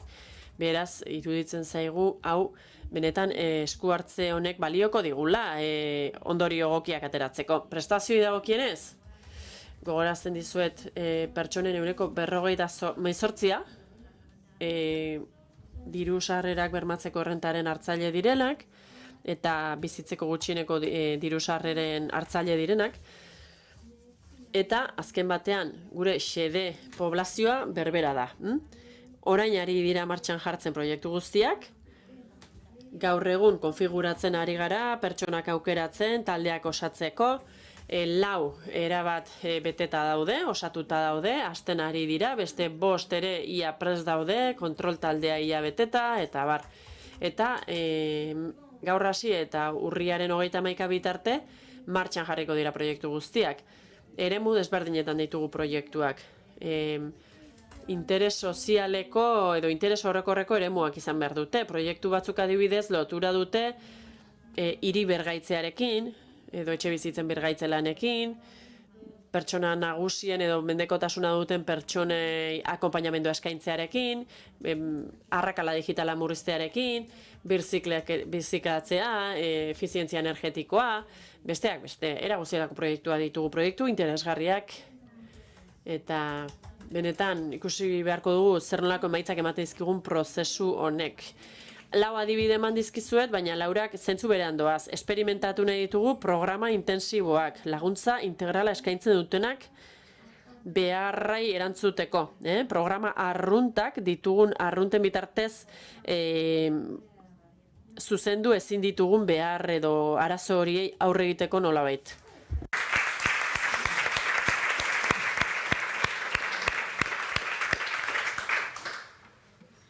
Bueno, pues seguramente tenéis preguntas. Behar bada, galderak izango dituzue pertsona hauetako bati zuzenduta edo guztiei. Nik eskatuko nizueke ez dadila egon galdera tontorik, hau da. Ez gaitezela, ez dezagun pentsatu galdera baliogaberik dagoenik, ez gaude jokoz kanpo, aprobetxa dezagun denbora pertsona hori galdetzeko eta galdera zentzuzkoak egin diezaiegun aprobetxatzeko hemen ditugula.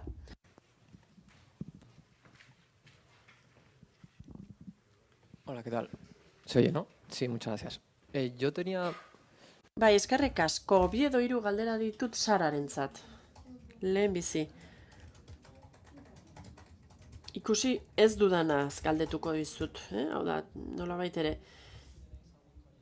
Baduzue NatGym eko proiekturik, dakizuen bezala, NatGes agentzia ezagunena Erresuma Batukoa da, eta Erresuma Batuko esperientziatik abiatuta, 30 herrialde ingurutan agentziak daude Natch Units horietakoak dituztenak, gobernuetako sailetan. Eta beraz, ideia da administrazioa erabiltzea, bere zentzurik zabalenean, jokabide desiragarriak sustatzeko hiritargoan. Adibidez, gutunak bidaltzen dira.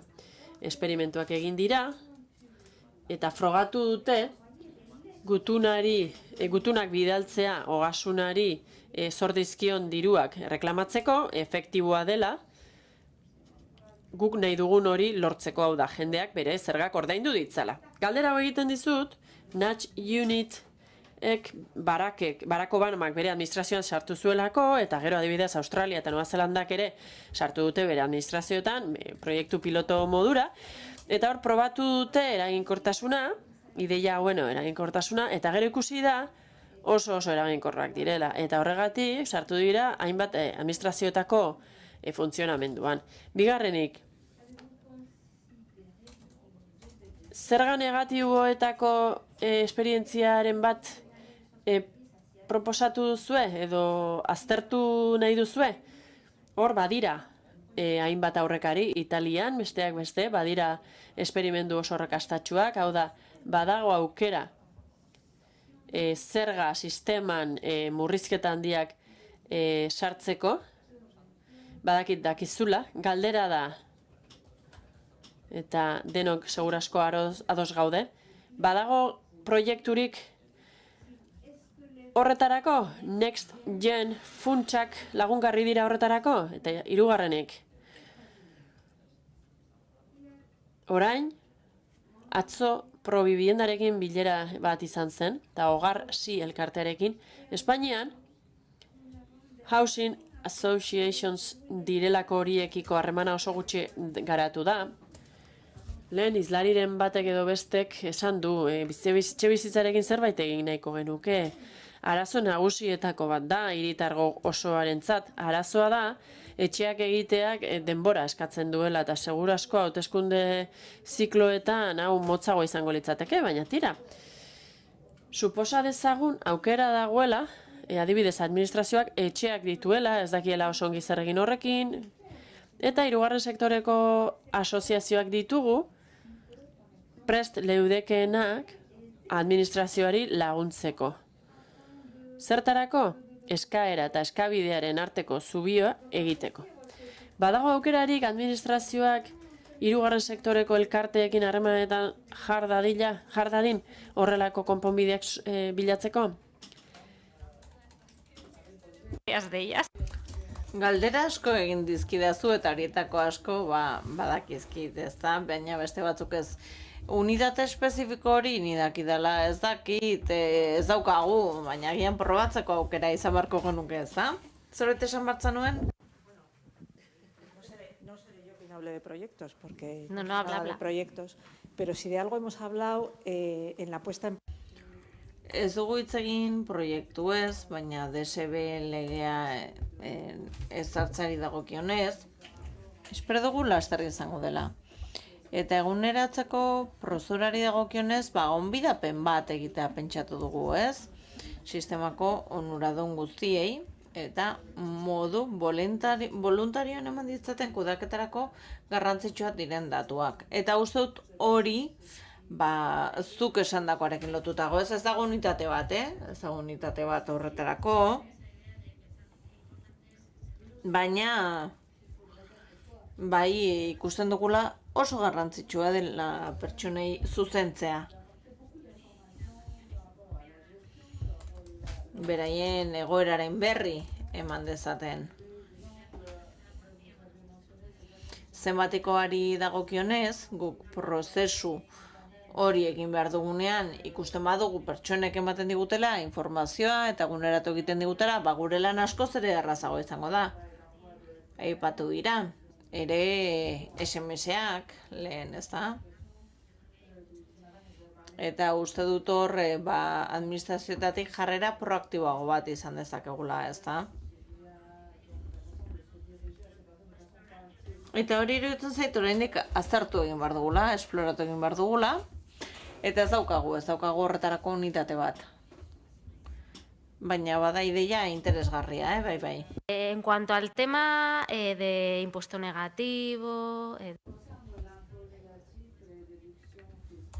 Eta sistema fiskalarekiko edo gasunarekiko harremanei dagokienez, kontzeptualki guk argi ikusten dugu, baina ikuspegi teknikotik horre bilatu beharko litzateke nola egin lotura bat. Politika... No sé si puedes aportar. Yo creo que lo tenemos... Politika sozialekin, nik uste helburu gisa argi dugula, baina oraindik hori pendiente dago, ez da, eta garatzeko dago. Un poco.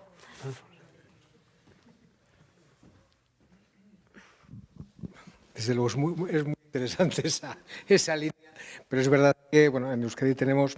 Egia da, eta tira, Euskadin ere badugu beste ezagorri bat eta ogasunak ez daudela gobernuen esku, aldundien esku. Eta dira, eragileak ez da kasu honetan.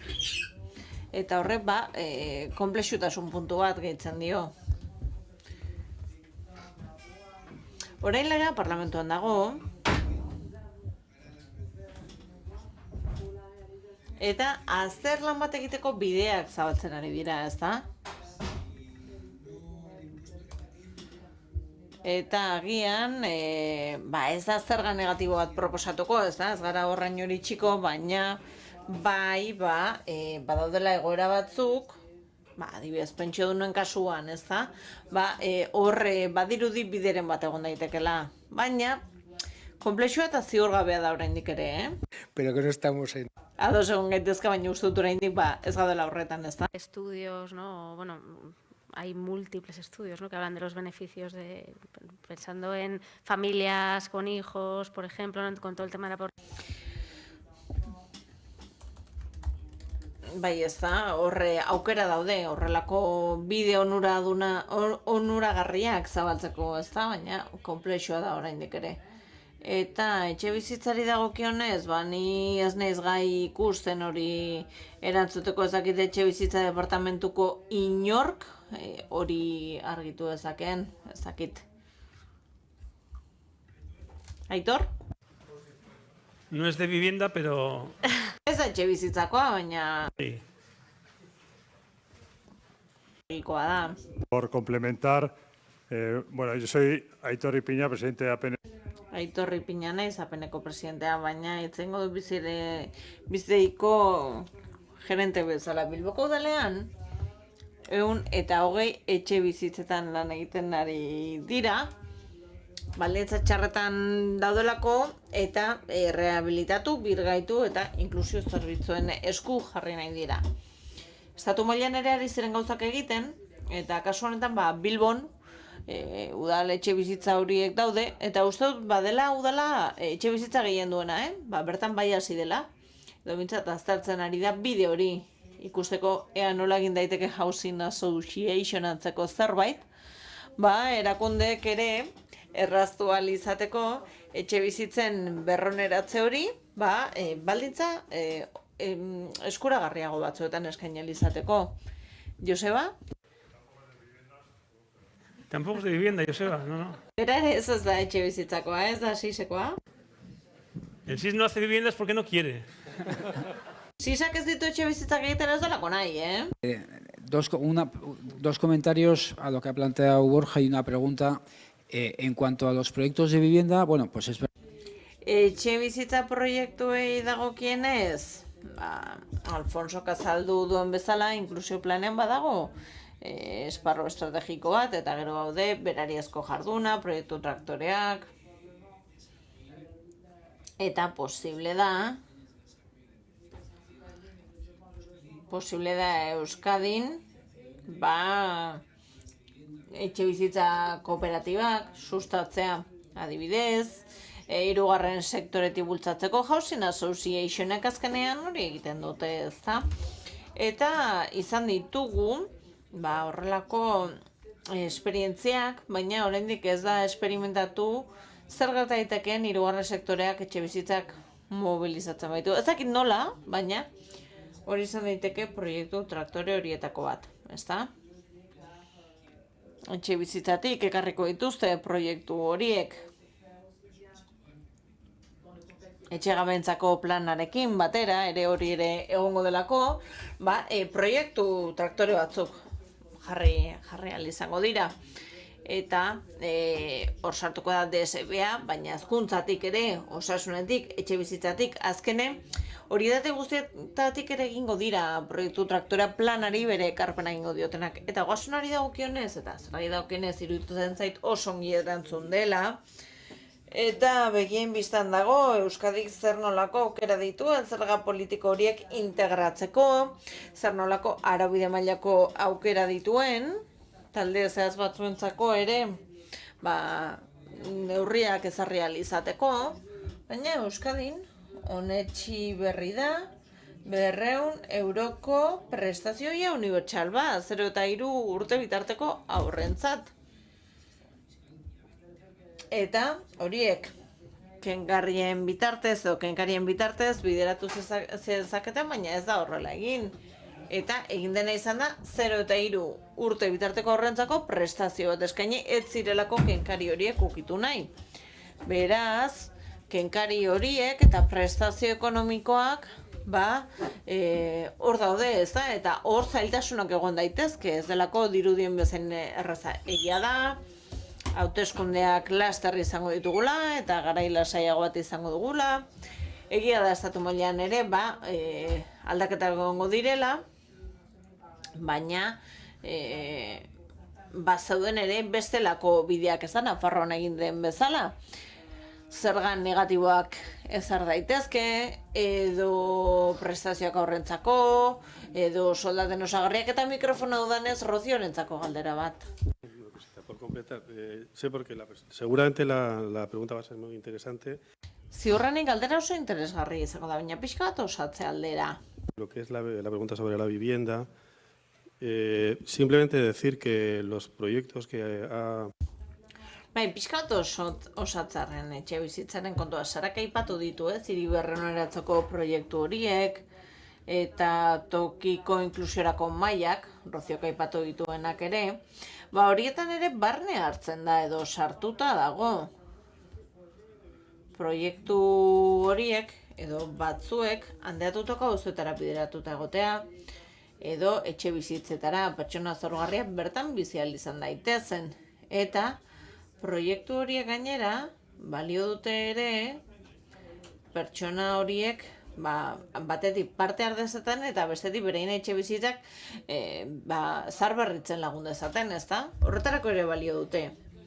Roziori galdetu nahi diote, ez duelako ongi ulertu, ez dakit beti sistema berbere parte hartzen duten mailetan, osasuna, hezkuntza, etxe bizitza, gizarte zerbitza, beti hartzen dute parte denek edo hori aldatu egiten da. Ez dakit agian batzuetan batzuek parte hartzen duten, beste batzuetan beste batzuek. Eta badakigu ebolaketa oraindik guzti amaitu gabe dagoela, baina zer nolako erantzuna izaten ari dira beste sistema horiek. DSB-ak aipatu ditugu, gizarte zerbitzuak ez da inbeste, baina koordinazio territorialerako mahai bat proposatzen denean, esan dezakezu pixka bat nolakoa izaten ari den erantzuna, beste sistemek nola erantzuten dute. Askotan elkarrengandik urrun daudela iruditzen zaigu eta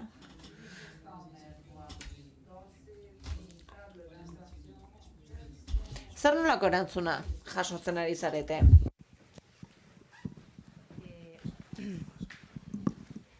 Vale, la participación, o sea, siempre participan sistemas vinculados a empleo, o sea, Beti daude enpleguarekin lotuta, lanbide, behargintza, beti daude ere osasungintza lehen mailako arrata eta flusegmentalerako, hezkuntzakoak ere. A ver, ¿qué me falta? Tercer sector siempre están vinculados. Es verdad que, claro... Hirugarren sektorea ere beti lotuta daude, eta egia da orain martxan ditugun 15 mahai horiek, oso ezberdina direla elkarren artean, Udalerri batzuetan, adibidez, ikusi da, hirugarren sektoretik parte hartzen dutela, soilik, adibidez, hirugarren sektoreko erakundeek, baina herri titulartasunekoak kudeatzen dituztenak, edo inklusioarekin oso lotuta daudeenak. Edo adibidez gizarteratzekoak, ez da? Beraz, hor aldaketak egon daitezke hirugarren sektorean, baina beste sektoretan bermatzen dela parte hartzea. Eta parte hartzen ez badute, ikusten dugula, garrantzitsua dela baiek eguneratuta egotea. Eta beste galdera, emaitzei dagokiona, nik berriro diot, egia da, maiek badutela idiosinkrasia oso berezi bat. Eta batzutan, parte hartzen dutenen araberakoa izaten da. Batzuek, adibidez, gestazioak, garapena, izaten dituzte erdigunean, enplegagarritasun proiektuetan adibidez, Otxarkoagan, ez da? Otxarkoagan, egontzen mailan, bertan sortu ziren sarak aipatu dituen bi proiektu horiek, Europako funts horiekin lotuta zeudenak. Next funtsekin lotuta zeudenak, eta adibidez mai horretan hori dute oso erdigunean, baina Portugaletan adibidez arreta jartzen dute tresnen sorkuntzan, koordinazio bat lortzeko sistemen artean. Beraz, badira 6 bat mai, enplegagarritasun proiektuekin oso lotuta daudenak, beste batzuk kasu zehatzetan lanean ari direnak, eta gero ere badaude tresna propioak sortzen ari direnak. Adibidez, batzuetan pentsatzen dute garrantzitsua dela prestakuntza bat izatea atzerritartasun gaietarako. Eta hori egin dute, adibidez, Muskizen oso garrantzitsua zen beraientzat inklusio enpresa nolakoak ziren jakitea. Orduan, pixka bat mai bakoitzaren beharren arabera, horrela jokatzen da. Beti kontuan izan da, erreferentziazko 3 alderdi horiek, ez? Dena aipatu ditugunak.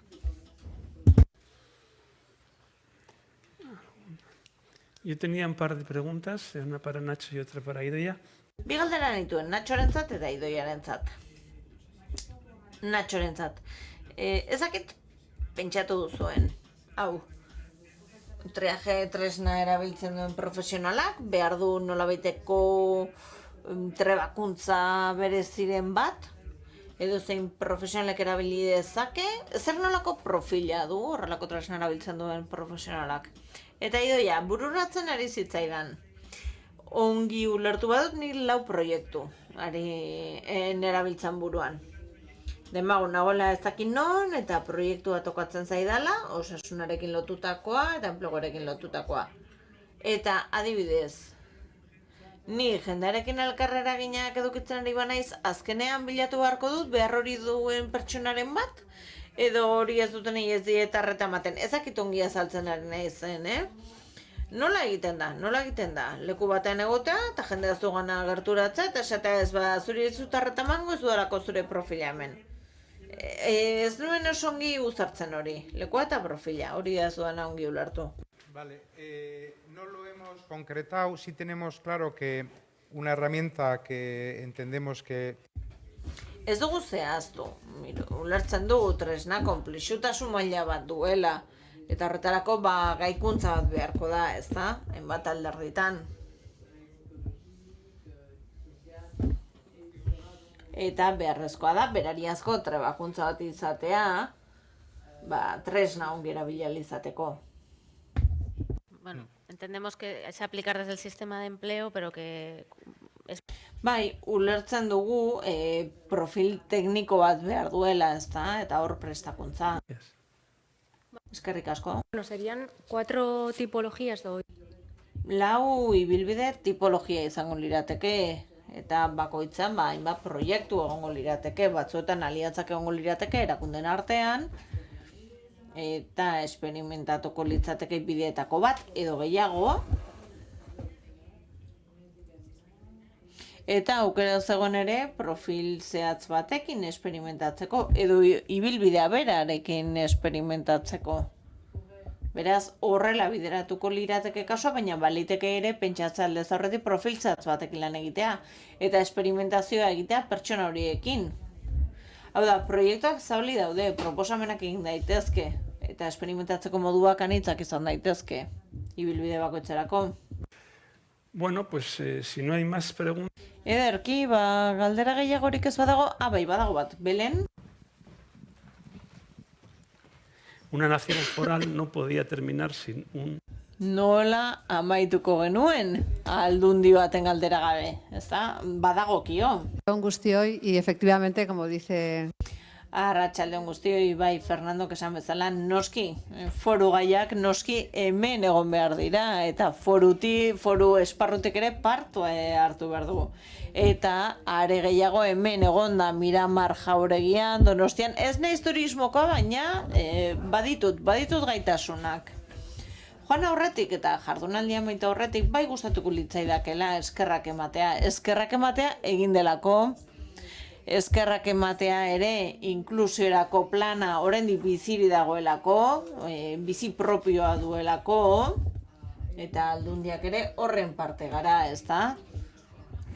Eta guk gainera, uste dugu oso lotura handia duela honek guztiak gure lurraldeko planarekin oso lerrokatuta gaude, eta hortik abiatuta, azpimarratu nahiko nuke eskualdeko maien kontua.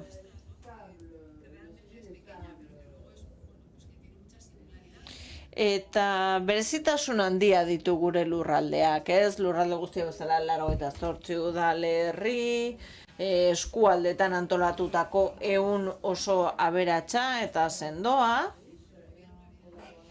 Eta denbora daramagu jada horiek bultzatzen gobernuaren laguntzarekin. Beraz, dei batekin nahiko nuke gogorarazi, jada badakigun zerbait eta da, badugula asko sortuta, funtzionatzen ari dela, eta hori baliatu beharko genukela, hortik bultzatzeko, bultzada baten bateko, eta benetan iritsi nahi dugun horiengana iristeko, beharra duten herritar horiengana iristeko ahalik eta modurik efizienteenean. Eta proiektu estrategikoen zuzendaria ondoan dudanez, badirudi luxu bat dela, ez, aldundi honetan, topatzea, topo egitea, politika soziale, proiektu estrategikoek oso gertutasun handia izatea, zorionak Gipuzkoarrei, badirudi gauzak horrela modu berezi batean egiten ditugula, baina ezakit, oso gurea den modu batean, ez? Eta hori guztia esan behar nuen, ezin ginen amaitu hori esan gabe. Yo también quería decir una cosa que realmente... Nik ere zerbait esan nahi nuen, Alfonso Lópezek askotan esan izan dit, eta nolabait, herri politikak edo politika publikoak aurrekontua behar ditu,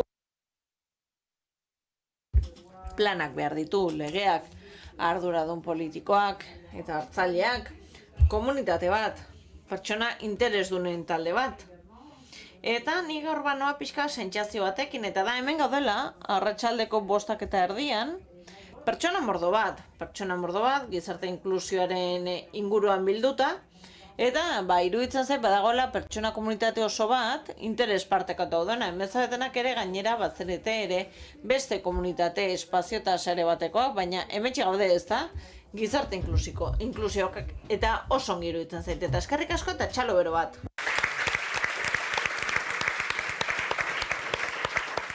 Muchísimas gracias. Eskerrik asko por todas estas aportaciones. Eskerrik asko, ekarpen hauengatik guztiengatik, eta jardunaldiaren amaierara iristen ari gara. Hementxe gaude, goizeko 9:00-etatik, eta hitza bete dugu, jardunaldi oso intensoa izan dugu. Eta ikusi dugu zer nolako mailako ekarpenak egin diren. Ekarpen handiarengatik. Eta azkenengo hitzak entzuteko, para terminar la jornada voy a pedir que nos dirija unas palabras. Hitza emango diogu Francisco Paco Pedraza Morenori, Eusko Jaurlaritzako Enplegu eta Gizarteratze Saileko zuzendariari.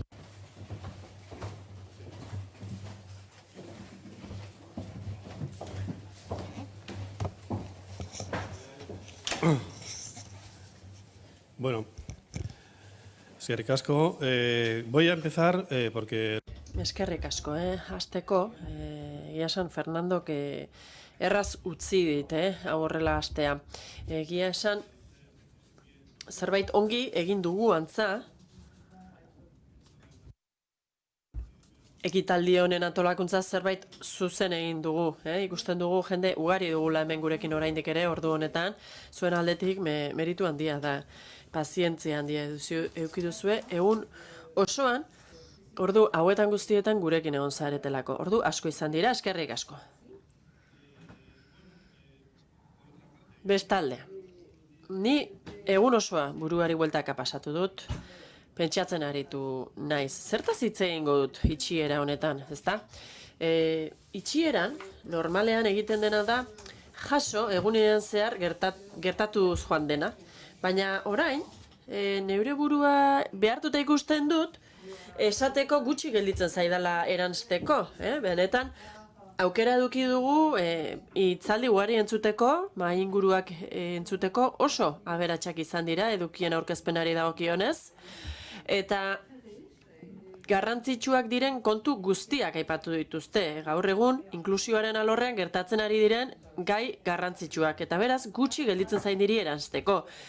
Alde horretatik, zorionak eman nahi dizkiet hizlari guztiei, mahai inguruetan parte hartu duten pertsona guztiei, oso eztabaida interesgarriak izan dira, ekarpen benetan interesgarriak, eta nola nahi ere,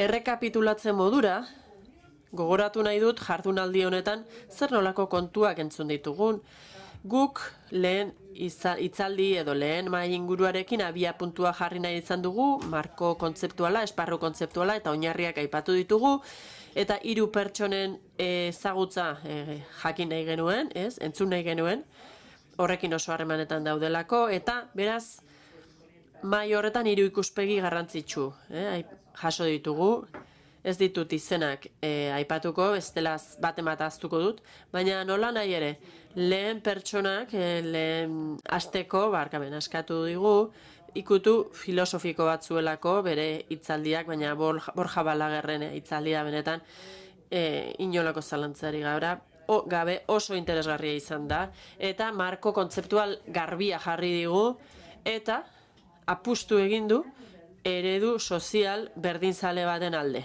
Horretan gabiltza. Bestalde,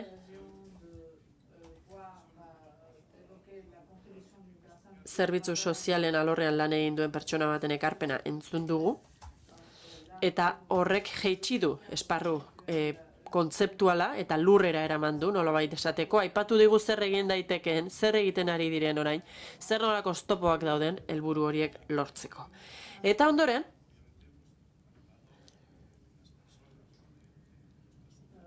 Foesatik entzun ditugu pertsonen berriak, hau da, beste aldean dauden pertsona horien egoerari buruz hitz egin digute, ikuspegi hori ekarri digute ona, eta aldarri hori entzun dugu hemen, hau da, administrazio guztiei dei egin gaituzte, aurrera egiten jarraitu dezagun. Berdintasun ezaren aurkako borrokan aurrera egin dezagun, eta desberdintasuna eta pobreziaren aurkako borrokan jarraitu dezagun. Ez dut ibilbide osoa gogoratuko, baina gerora, bideoetan ere, entzun ditugu gauza interesgarriak. EAPN, sareak eta Sara Buesak bideo honetan lagundu gaituzte eta aurkezpena egin digute. 3 bideo aurkeztu dizkigute. Benetan, bideo horiek interesgarriak izan dira.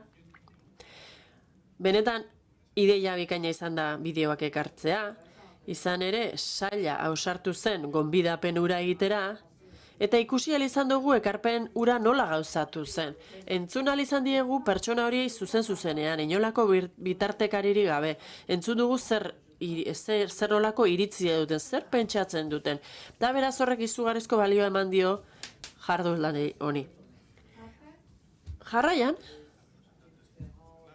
erakundeetako ordezkariak entzun ditugu, hainbat eta hainbat teknikari ere bai, kontatu digute nola ari diren lanean lurralde horietan, eta gainera ikusi dugu, egiaztatu dugu, lerrokatuta gaudela. Hau da, benetan iruditzen zait gauzak ari garela oinarri partekatu batzuekin egiten, mekanismo eta tresna partekatu eta bateratu batzuekin egiten, eta gauzantzekoak egiten ari baldin bagara, seguru asko ongi ari garen seinale, ez da? Eta hortik aurrera, zer egin dezaket, Gurpegi jaunak aurkeztu digunaz? Aurreratu digu zer izango den Euskadiko inklusiorako 5. planaren zertzela da hori. Etorkizunean etorriko zaigun horren zertzela da. Eta hor, askotan galdetzen digute, hor lanean diharduten pertsonek zer egingo duzue, eta 5. planari buruz hitz egiten hasi aurretik, hor ikusten hasi gara zer nolakoa izango den, eta gustatzen zait, hau nabarmentzea. Gu, saiatzen ari gara, planifikatzen, kontzeptualizatzen, ari gara normatibizatzen, baina asmoa beti ere, ekintzak bultzatzea da. Hau da, guk gauzak egin nahi ditugu, eta gauza horiek eragin bat izan dezatela. Goizago, ala beranduago, guk lantzen ditugun gai hauetan. Eta, hor, Alfonso, 4 gauza zehatz aipatu dizkigu, lotura dutenak eskaera horrekin. Hau da, nola eramaten ari garen praktikara horrelako ekimenak. Besteak beste, tira. Arratsaldera iritsi gara modu horretan, eta hor kontatu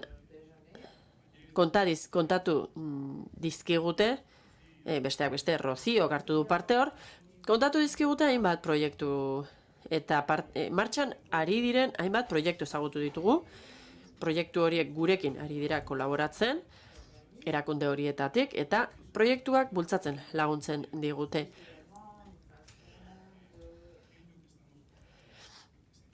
Diseinatzen ari garena, benetan erantzuten ari da. Egiten ari garen ekintza zehatzetarako erantzuna dira. Hori nabarmentzekoa da, gaur arratsaldearen azken parte honi dagokionez. Izan ere, atera diren hainbat gaitan dagoeneko lanean ari gara. Ez dugu itxaron arau bat eduki arte.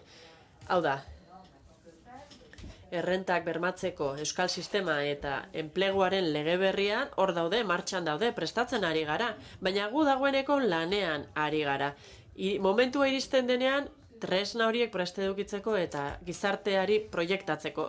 Ez dut, bukatu egin nahi dut, badaki nekatuta gongo zaretela dagoeneko, atal bat nabarmendu nahiko nuke baino ez. Sektorialitatearen kontua aipatu nahi dut.